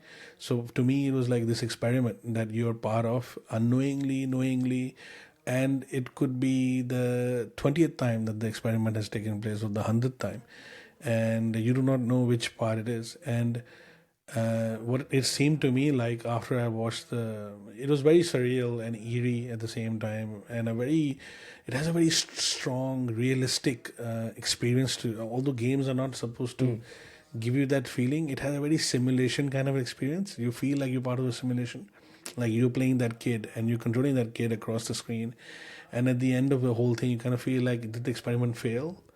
Or is this a new outcome of experiment which will never happen again? And you immediately want to play the game again. So it's a very short game that I think takes about 40 minutes, right? No, it's a lot longer. It's a lot It's longer about an than hour, that? hour and a Okay, half, it's about 45 an hour, minutes. hour and a half. Okay, so I'd say basically if play it you in are one pretty sitting. good, and if you don't die, it's about like 2 hours, 2.5 hours. Yeah, you can play it in one It's sitting. pretty It's long. a very good game. Yeah, and I don't know why it came up, but again, this game, right? It talks about, it is very tech focused, and it has a very biohacking kind of a thing to it now. If I think about it, back in the day when I played the game a couple of years ago, definitely technology was part of it. Dystopia, utopia, dystopia, whatever you. Have you finished the game? Yeah. And at the So end, have you looks become like a the thing at the biological end? experiment. Yeah, it looks like a Okay. biological experiment gone wrong or something like that, and all that is there. But especially when COVID happened, and after COVID, it just kind of gave it's so relevant to our time. It's like It's actually I have my own theories on the story and Go for what I think the story actually, but it'll go into spoiler territory. So okay. I don't want to do that So, right now. yeah, but you could do a spoiler if you wanted to. Look, think I enough people have think played it. the whole if you actually look at the whole game, right, from the beginning till the end, there's this little worm that you come across, right? Which if it enters your brain, then you get like mind controlled. So it's like an infestation basically. Mhm. And then you see all these other human beings. Like there are certain points in the game where you can actually pull on a Zombies, hat, yeah. and then you can Control control the other other humans. Yeah. And then right at the end of the game, there is this thing, this entity that, like, where all the scientists, when they're looking through the glass, right? Yeah. The entity is in there. Now that entity, They're waiting for it has a something to name. happen. Yeah. Okay. No, they're not waiting for anything to happen. Thing is, if you pay attention, if you look at Akira, right? In Akira, what they show is that there's this group of human beings who have these special powers, and it all culminates into this creation of this one giant being at the end that ultimately leads to destruction. But in Playdead, what the guys I think have done is they've actually shown, or they're actually trying to postulate the idea that what if you had a biological catastrophe that led to the creation of an entity that is able to create these worms or these things that allow people to mind control. That I think is what's happening over there. But and the whole reason why the authority, these authorities that are actually hunting down like these other human beings, This is draconian authorities. Yeah. this draconian authorities is trying to hunting down like this child, and they're trying to kidnap, they're trying to grab him and stuff, is because there is a theory that those people are being mind controlled by the entity. Like this kid that you're playing. No. There's one theory that the kid is being mind controlled, Yeah. and then the other theory where the authority is being mind controlled, and the kid is the free human. Yeah. So Yeah. the kid is being hunted. The other theory is that the kid is being controlled, and the authority an is trying to experiment. stop the kid so that the kid doesn't free the entity. So my understanding is that it's an experiment where the kid, everybody knows, because when the kid comes and stands next to the window where everybody's looking down from there, Mhm. they all kind of notice him, but then like just ignore him, right? They ignore him. He's the only kid who's running around the whole office. Yeah. I kind of feel like the kid is part of the experiment. Yeah. And you're playing. I that. think But look, I think my personal feeling is that the kid is being mind controlled by the entity so that the entity can get freed, because at the end that's what happens. The entity gets freed. Yeah, so I think there is definitely a metaphoric messaging built inside, and that's I think what makes great games. But there's definitely a metaphoric message on the inside, and everybody who plays it has a different experience and interpretation of it. So now coming down to the whole bio thing and dystopian future. No, but how is it giving you some kind of a, I don't know, fuzzy, what's the context of it in I post think pandemic? My main thing about the pandemic is without going deep into it, is a lot of misinformation and a lot of structurally there's a divide of within vilification. society now. Vilification, a lot of division in society has taken place, and there's definitely a lot of control of narrative that is taking place in our time at the moment. And when you play that game inside, it kind of revisits certain aspects of that.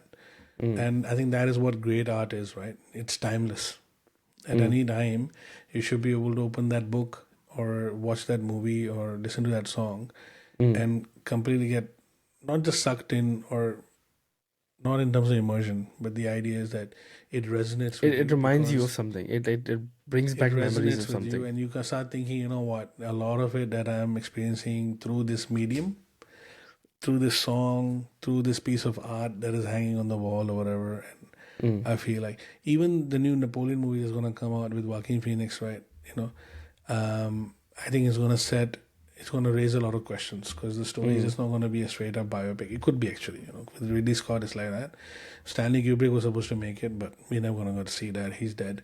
So, but even with Napoleon, I think it's going to turn around that idea of how he's actually seen as a leader, right? He's going to be miscast and portrayed in a very different manner as to what it should be over time. History has not been history books have not been kind to him, I would say. Not been kind to Napoleon. Yeah, there's a lot of criticism against him and everything. He's a very controversial figure. So, I think as the movie's going to try to create that balance. But at the end of the day, I think movies, it's hard to do justice with that kind of medium, because ultimately, there's a limit. In every medium has a limit, including books, right, as to what they can and can't do. So I think video games have that unique opportunity to tell those kind of stories in terms of immersion and in terms of subtlety and and I think it's not a unique medium, because that medium is an amalgamation of different technologies. The center of it is the future. It is the center. It is the medium that will be shaped by AI and all these things, because writing can be shaped, and I kind of feel they're all one-dimensional in a way, because they're the original form factor. So you had books, music, you have movies, and I think they're kind of extension of each other, and amalgamation. Movies especially, they're amalgamation of theater and photography and everything. But video games, I think that's for a future discussion. But I think Inside really honed in on the idea that how creativity can flourish in a limited amount of budget. Limiting yourselves in terms of how you want to tell a certain story.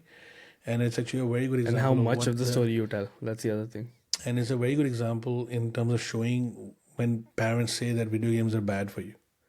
This is the game they need to play, And anybody could play it. A 70-year-old could literally play this game. All they have to go from left to right. You might need a bit of hand-holding, but that's fine.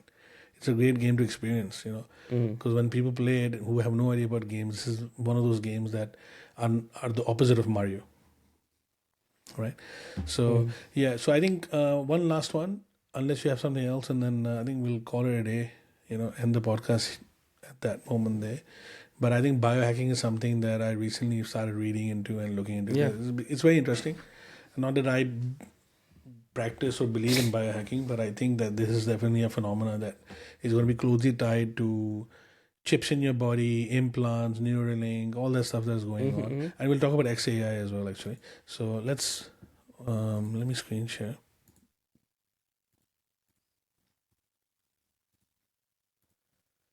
All right. What is the daily routine of a daily CEO who wants to be 18 forever? Oh, I've seen this guy. My name is Bryan Johnson. I am a professional rejuvenation athlete. I left my mother's womb 45 years ago, and I'm biologically aged hundreds of different numbers. A few years ago, I learned how to fly an airplane. I got my license, and I was flying one day, and I turned on autopilot. And it was stunning to me how well the autopilot flew a plane. It could keep it in a perfect state in the air. Versus when I had my hands on the controls, I would go left and right and up and down. I wasn't as precise. And I wondered, could I build an autopilot for me and my body? Basically what I call my autonomous self. And that's when this idea came to me of if I could measure all my organs and then we could do this rapid iteration of interventions. Unbelievable. Could I build a system that would take better care of me than I was able to myself? So what I did with Blueprint is I signed up to a process where every single organ of my body is measured. It allows each organ to speak independently, the heart and the lungs and liver. And then we use that with scientific data, scientific evidence. We then generate a protocol, and I've agreed to follow exactly that protocol.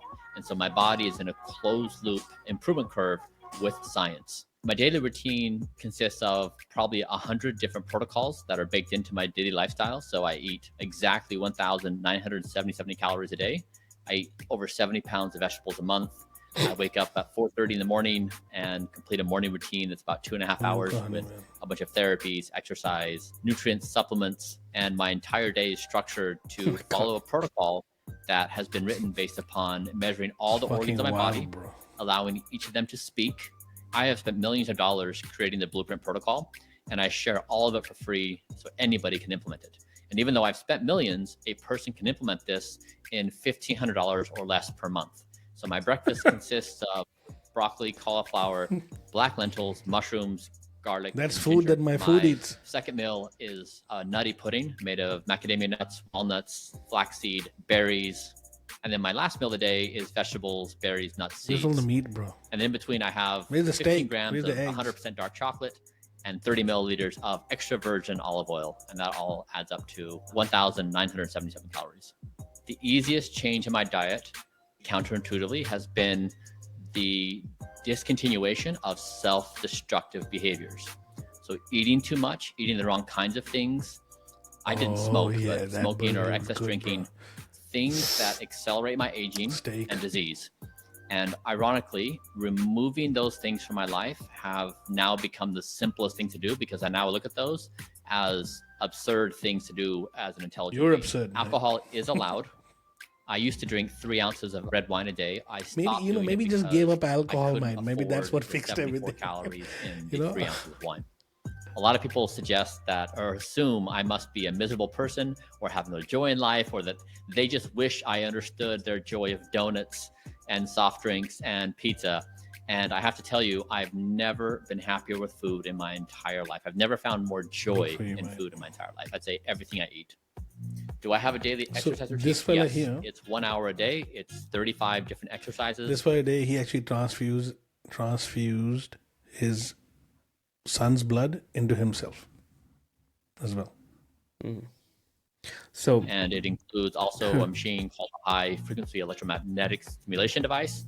So for example, you can do 20,000 sit-ups equivalent in 30 minutes, and I do red light therapy and a bunch of other things. I plan on doing this protocol forever. I have built a system that takes better care of me than I'm able. It's probably the first time in human history where a system takes care of a human better than the human can themselves. And we see this all around us with technology. When technology does something better Believe in for the us than system, we can do Shoaib. ourselves, we adopt that technology. Believe in the And system. In this case, it's Believe in the taking system, care of my brother. health. So Blueprint is a system that does that. Now, others can take what I've done. I've shared it freely to others. They can improve upon it. They can alter it. They can do whatever they want. But my objective here is to prove that we can dramatically slow the speed of aging and even reverse it incrementally more and more. And that if we agree that this is a fundamental part of society and we should just build society so everyone has this as a norm, we might start using our brains to think about more majestic things. I never imagined I could feel this good, that I could be this stable emotionally, that I could have this much clarity intellectually, that I could feel this much joy. And it's ironic because when people see this program, they automatically assume I must be miserable. And again, they wish that I understood their joys of these self-destructive behaviors. And I so badly want to share this joy that I feel. I have been in those very bad places for a very long time, and I know what it feels like. Most people, when they get around and they turn the corner, we all know this to be true. All right. So, let me get this straight. He gave up drinking. He gave up This is a big smoking. deal. For a Gora, giving up drinking is a big thing. Man. He gave up drinking. Cultural Gave thing. up smoking. He stopped eating pizza. So carbs, basically. He gave up carbs. He's supplementing himself with the stuff that he actually gets from meat. Yeah. L-tyrosine, methionine, the stuff that I saw on his little rack or whatever it was, all comes from meat. Yes. Okay. If you just eat meat, you don't need to take all those pills. Okay. You don't need to eat how many 61 pounds of vegetables or whatever he eats in a day, which is stupid. He has spent millions looking for an answer. It's anti-aging. I know, but bro, okay. Even What David he's trying Sinclair to actually also kind of discusses all what this he's stuff. trying to, and this is one thing, right? The immutable truth of life is that it will come to an end. But I think he's trying to prolong. He's not trying to stay immortal. Yeah, but bro, he's trying to just live a bit longer. Let's put it this way, right? In the next 10 years, the next decade, let's see what he does, right? In the next decade, regardless of how you feel your body is, your actual body, your actual organs, bro, they will. This goes against medical science, like medical science and the aging system, jo hai. It completely flies in the face of science. What he's actually trying to achieve, he's trying to basically reverse aging. You can't reverse aging, no matter how many millions, billions you spend. It's just not gonna happen. Jeff Bezos, right? He has set up a company.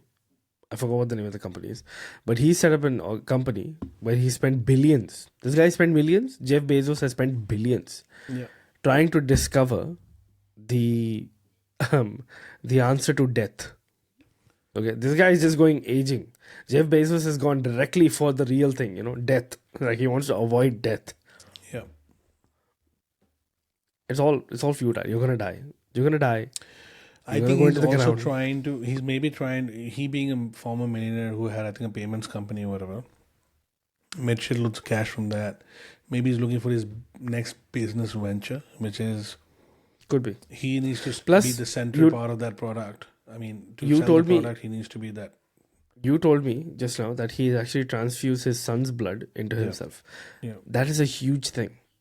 Young platelets. How is it a huge thing? Could you tell me a bit about that? Biologically speaking, your blood, right? It is made up of. I'm not gonna go into technical aspects of it because I myself am not a doctor. If you talk to my brother, maybe he'll explain it to you better. But from what I understand, a young person's blood is far more potent, okay, it's the best way I can explain, than say your old ass blood, okay. Our 40-year-old blood, but a 40-year-old person's blood is not the same as a 20-year-old and 18-year-old person's blood. Completely different profiles. Now that also is affected by, does the 18-year-old person smoke? Do they drink? How much do they drink? Is their liver messed up? Son looks pretty fit. Yeah, so if his son is not drinking, not doing anything, he will get better quality blood from his son transfused into him. Yeah. Because what makes your blood? Your blood is made by your bone marrow. Now, the healthier your bone marrow is, the healthier your blood will be. Now, arguably, his son's bone marrow is the healthiest because he's younger. He hasn't had the effects of aging on him. So there's a profile match or something that has to happen? I mean, must be a reason. I mean, yeah, the blood type has to match, obviously. But apart from the blood type, anything else has to match?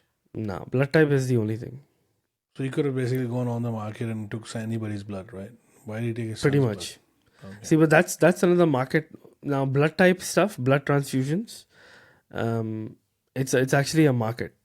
In the anti-aging community, okay, it's a huge thing where they basically buy enough blood to change your entire body's 4 gallons or whatever it is, just so that you can have fresh blood, in your system. Is there any use of it? Is there any actual benefit of having a transfusion? There must be some papers or something that say, okay, bhai, there's some marginal benefit to actually having. To go visit an Andrew Huberman podcast, man. I think he might have nicer blood. On it. Yeah. Yeah, Andrew Huberman probably must have covered it somewhere. Yeah. But even then, you're simply now outsourcing the problem, right? You're not actually fixing your own problem. What's your thing on obsession? Kya hai? What's the obsession on the whole? People don't want to die. People are afraid of death. People are afraid of the kind of loss of dignity that you have in your old age. When you become old, somebody has to go into the bathroom with you and wipe your eye because you can't wipe your eye, right? Somebody has to you've seen that movie, right? The Judge or something. It's a. Oh yeah. There's Judge and there's Piku. No, Piku bhi hai, correct. Yeah, Piku is also very good. But Judge is the movie where there's a scene where he's in the toilet with his father and his father basically shits himself, and he's there to clean it up. Mm-hmm. It shows you the indignation that his father goes through. People are really scared of that, in old age. That's why like our culture teaches us कि भाई देखो, in your young age your parents took care of you. In your old age you will now take care of your parents. Like the onus is on the individual to take care of their parents because they were taken care of by their parents. And I think that is where I think people have stopped having kids and all that, and people have stopped having kids, or people have taken this concept of you having to take care of them. Me, right? Because age care is there, my super is there, my 401k. But then the problem is that the government is not doing a very good job of taking care of you. Correct. And, so I was listening to someone else on a podcast, and he was talking about. I think this is a separate topic for a separate. For a different time in the podcast, but definitely I think there are changes that are happening from a political, social improvement in technology. And plus, I think just in general the market itself, for biohacking and you got to understand one more thing, right? Self-improvement is growing exponentially. Another issue is that we have an increasingly aging population in the world. Right now, where we are right now, at this horizon in the world right now, where we're standing at this stage, we are living in a situation where the number of 60-year-olds is going to go dramatically higher in the next 20 years. You and I are going to become part of that demographic. In Japan, adult diapers sell more than children's diapers. Yeah. So we are part of that demographic in the next 20 years. In the next 2 decades, 60-year-olds are going to be like the majority of the population of the earth.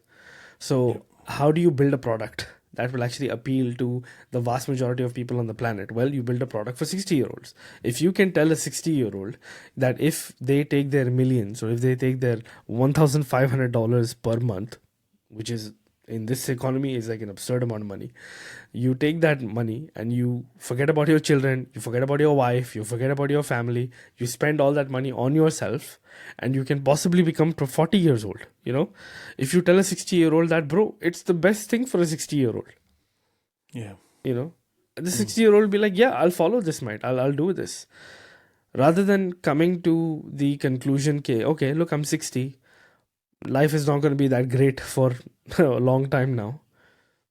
Accept that you're going to get older, and then, there's going to be some indignation. You're probably going to die.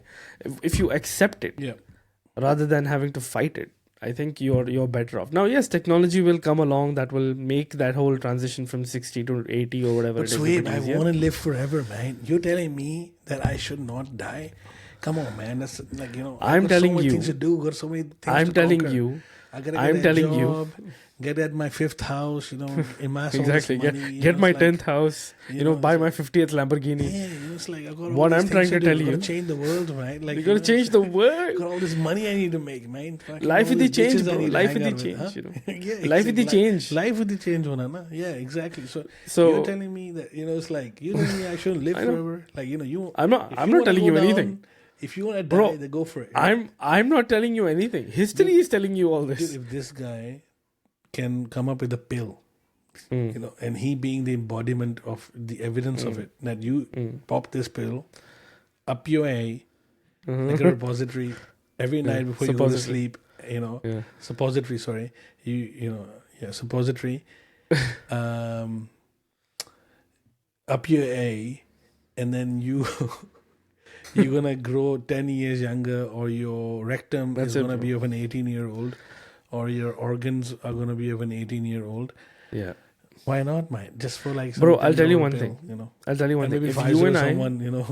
if you and I create a company right now, if you and I create a supplement company right now, and we basically take sugar and milk powder, put it into a pill, and call it anti-aging... And spend a ton of money marketing it, and telling people that, you eat like a box of these pills every single day, or you eat like 3 pills out of like this bottle of 100 every single day, and you will get youthful. It'll be like the Fair and Lovely thing, The damn cream didn't do anything. It literally didn't do anything, but people just kept buying it. Okay. But does it do anything actually? No, it doesn't do Fair and anything. Lovely? No, it doesn't. No. But why didn't people feel that they're kind of getting a bit fairer? What's going on? Advertising, bro. It's a cult. You buy into this cult of Fair and Lovely. But they they do something to your pigment or your They don't do anything. No. The cream is completely, utterly, and totally useless. It doesn't have any effect, absolutely whatsoever. But because in India and in these markets where fair skin is highly sought after, people are willing to believe anything. So this is a new market for us, bro. We can just sell them sugar and milk pills, and be like, that's it, man. and then people be like, no, I feel Just younger 20 years. Get the most whitest celebrity. No, to but come people in, are gonna favorite come, bro. People are gonna be like, oh no, but I feel very young. I feel so powerful. There'll be all these comments, and then I feel so great. My life has turned around. My life has keeps turned saying around. that I look amazing today. My husband came back. He left his ex, whatever the hell it is. I don't know. Come back to me now. I'm just saying that we can create a company, and there will be people who believe in it, and there will be people who buy our product, and we can be millionaires a lot faster than if we run this podcast, bro. That's right. Yeah. So All right, but until then, I think we'll have to keep doing the podcast. So until then, we'll have to keep doing the podcast. So you want to call it off here? I'm happy to call it off here. Yeah, man. I think unless you want to talk about threads before we leave. I did want to talk about threads. Let's do threads. So I think cap it off. Problem. I think there's enough been already said and done about threads. So I think what I'll do is I'll just ask you a straight up question. That do you think that the main Threads are question gonna that take over. people have that can thread take over Twitter or let's say kill Twitter? I actually think it's very possible. I legitimately think it's possible because, bro, Twitter took how long to get to where it is right now? It has 300 million users or something? Something like that, yeah. Okay. Threads got 100 million within a week. Within a week. And they're saying that they're not going to advertise till they reach 1 billion. Yeah. And here's the thing. Threads had a huge inbuilt market already. They had the Instagram followers. They have the lunatics who want to use it from day one. Okay. For Twitter, you have to become a lunatic first, and then you have to want to use it to abuse your mental health. Okay. That's what you have to get into. But for Threads, there's already all the lunatics already exist on Instagram. Yeah. All right. The ones who want to use it, the influencers, everybody, they're already in the ecosystem. For them, it's just a swipe of the tab and that's it. They're in a new app and they start using Threads. And when I first looked into Threads, I thought that Threads, you being unable to delete your Threads account without also deleting your Instagram account was a major oversight. But now I'm thinking that, oh no, it's actually a feature, not a bug. They did that on purpose so that the people who are Instagram celebrities, when they move to Threads, they are now locked in. Yeah. They are now completely locked in, and leaving Threads means also leaving their Instagram, which they will never do. They'll never do. The only thing that will happen is that one or two things will happen. Threads will stay and they'll not update it much. Yeah, Threads will just stay. They won't update it much. It'll become like a fourth social media platform. So you have Facebook, you have Instagram, you have Twitter, and now you have Threads. It'll be like a fourth or fifth, whatever social media platform that people just have. So it might be a situation where there might be 1 billion users on Threads, but the user engagement is not really that high compared to Twitter. Yeah. But yeah, there is a very real chance that Twitter can get messed up. बहुत real a chance. I mean, because imagine if you get banned on Twitter, you'll just go to Threads. I think they said the same thing about Disney as well. Netflix had 200, I think, million subscribers. Yeah. And Disney, in a short span of time, I think a month or two or something. Yeah, that billions. Up to 100. They went up to 100 and then came back down from 100 to 70, but, 60 But million. hang on, let's just Disney made some really bad decisions. Yeah. They released the Star Wars movies. Yeah.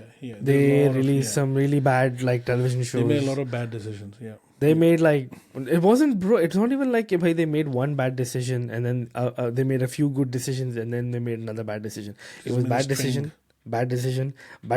Oh, big bad decision. Much bigger decision. Much bigger stupid decision. Yeah, it's just a string of really bad decisions, one after the other, and that is what I think killed their platform. The only reason Netflix is surviving is because they kind of pivoted back to their core audience. They got Stranger Things season 4. People loved that again. Because Netflix was doing some really stupid things as well. They were making some really stupid content in the middle as well. And they pivoted, so they pivoted back. So now they're okay. Disney, I don't know. Disney just did that because, I mean, coming back to the whole thing, Threads, the only thing Threads has to do to survive to outlive Twitter is to not be an asshole to their users. That's it. Yeah. Now, obviously, Threads is part of Facebook and Meta and all that stuff. So Threads is going to have some kind of moderation stuff happening. So it's not going to be the free internet that we all, dreamed of. But who knows? But Mark Zuckerberg, man, I think the main problem is that a lot of people have an issue with his leadership. A lot of people have an issue. But bro, Mark Zuckerberg, in the interest of just, and this is not just Mark Zuckerberg, this is any CEO, in the interest of making a buck, making money, staying profitable, they will change their management style. They will say, okay, I'm not gonna get involved. They'll say, okay, we're not gonna look into this and that. They'll do things, bro. I was reading up on. What about you? What do you think? Threads. Yeah, that's so my I was reading up thing. on Threads, and the number one thing. First of all, I believe in first to market. So, a lot of even in the mobiles era, a lot of mobiles were first to market. Cars were first to market, but does not guarantee that you will stay on top. But thing is that Twitter, the problem is not the platform; it's the management of it. Sorry, I keep going back and forth into the camera, so it keeps going dark. But I think it was the management of it. If it was managed well, they would have reached 1 billion users. Because the main aim for Mark Zuckerberg is, Facebook is amazing at launching things. They're very good at scaling.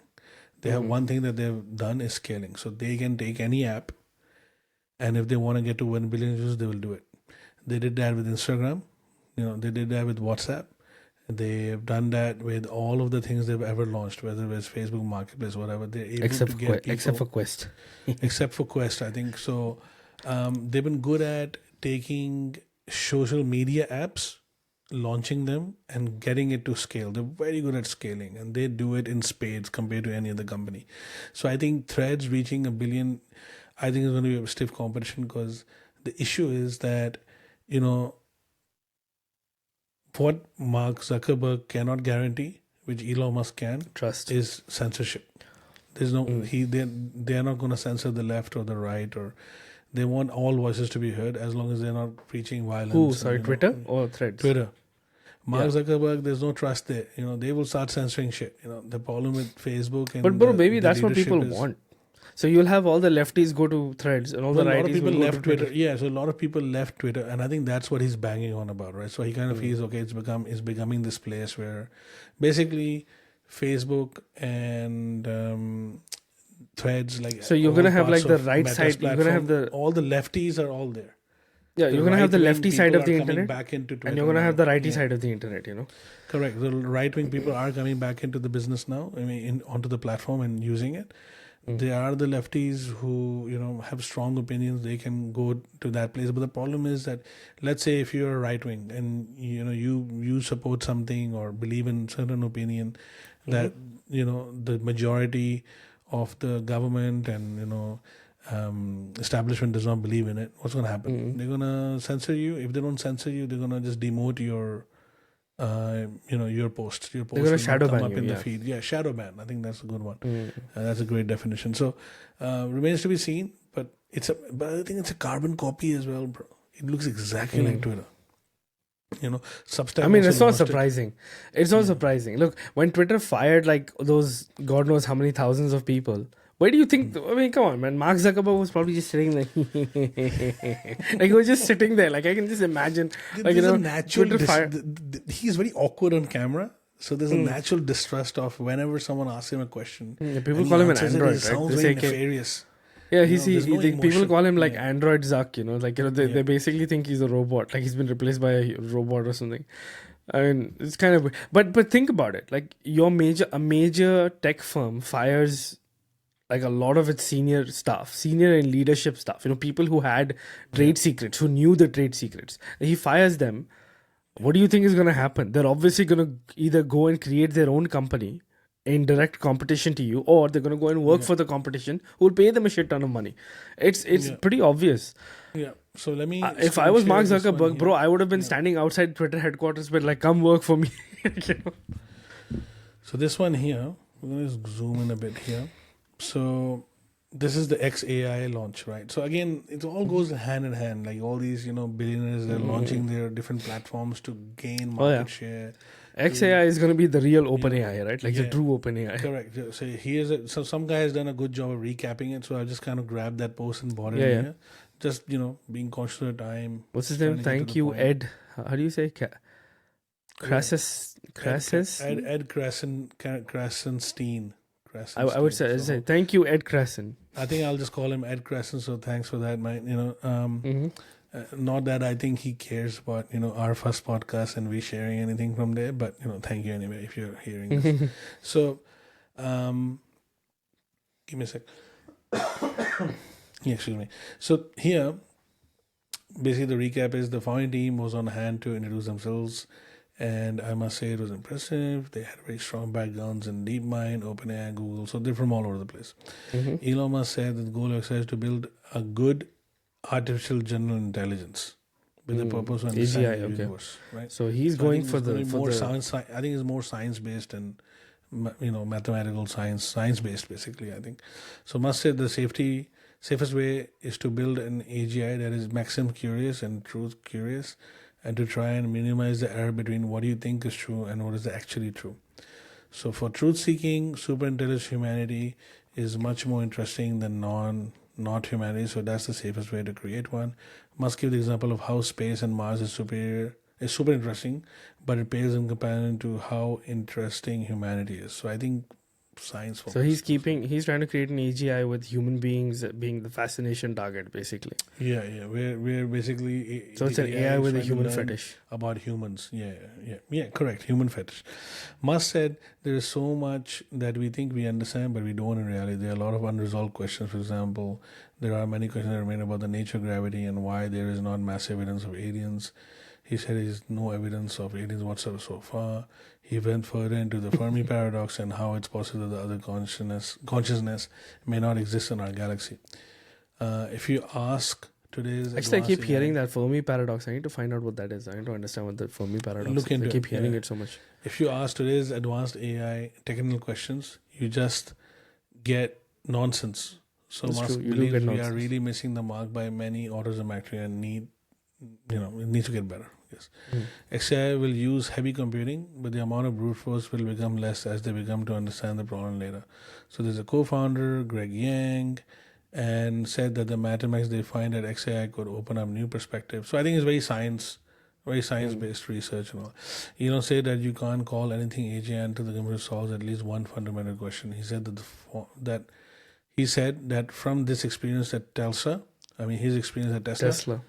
They have one complicated problem. We are too dumb to realize how simple the answers really are, he said. We'll probably find this out with AGI as well. Once AGI is solved, we will look back and think, why did we think it would be so hard? Yeah, hindsight is 2020. Yeah, it's fine. They're going to release more information later. It's going to be in competition to OpenAI, obviously. He said that we built it in competition to AI. The goal is to make XAI a useful tool for consumer and businesses. Competition makes companies honest, and he's in favor of competition. Musk said every organization doing AI has illegally used Twitter's data for training. Limits had to be put on Twitter because they were being scraped like crazy. This is the 600 tweet limit that they actually put, right? Correct. Multiple entities are trying to scrape every tweet ever made in a span of days. XAI will use tweets as well for training. So basically create a company and use your own. That's kind of makes sense. Yeah. Answering a question from AIX, Musk said there is a significant danger in training AI to be politically correct, or training it not to say what it thinks is true. So this is what they will let the AI say what it believes to be true, and must believe it will result in some criticism. So this is what the problem currently is, right? With GPT, you ask GPT any kind of like politically charged answer, and GPT just goes, I don't know the answer." It just says, it just chooses not to engage. Musk said if it's very dangerous to grow an AI and teach it to lie, right? Musk said he would accept a meeting with Kamala if invited. He said he's not sure if Harry is the best person to be the AI czar, which I think, but agrees we need regulatory oversight. Okay. He doesn't like Kamala Harris. This guy, Musk, absolutely doesn't like her. He doesn't like Biden either, man. Musk believes we will have a high volt transformer shortage in a year. Musk believes that China too will have AI regulation. Yeah, there you go. XAI will work with Tesla and multiple, and will be a mutual benefit. Tesla's self-driving capability will be enhanced because of XAI. So there's a lot of other stuff I think they have in. But this is all like inside. this is all like it's like a wish list. It's like but I think he's employing people to work on it though. So if OpenAI can get there, I'm pretty sure. So this is the Fermi paradox. What is the Fermi paradox? The Fermi paradox is the discrepancy between the lack of conclusive evidence of advanced extraterrestrial life and the apparently high likelihood of its existence. Okay. As of 2015 article put it, if life is so easy, someone from somewhere must have come calling by now. Okay. All right. Yeah. So there's it's a pretty long article. समझ गया. You have to go and read this Wikipedia just to understand what's going on. Anyway, thank you very much for today's podcast. For joining today's podcast. I think we've covered everything we wanted to cover. Lots of. I think this is also the longest one. This is like the very longest podcast we've actually done without any interruptions or any. We were just flying. We were just children flying. in the background, Yeah. just flying. Anyway, thank you very much. And we'll see you guys next time. See you guys. Bye.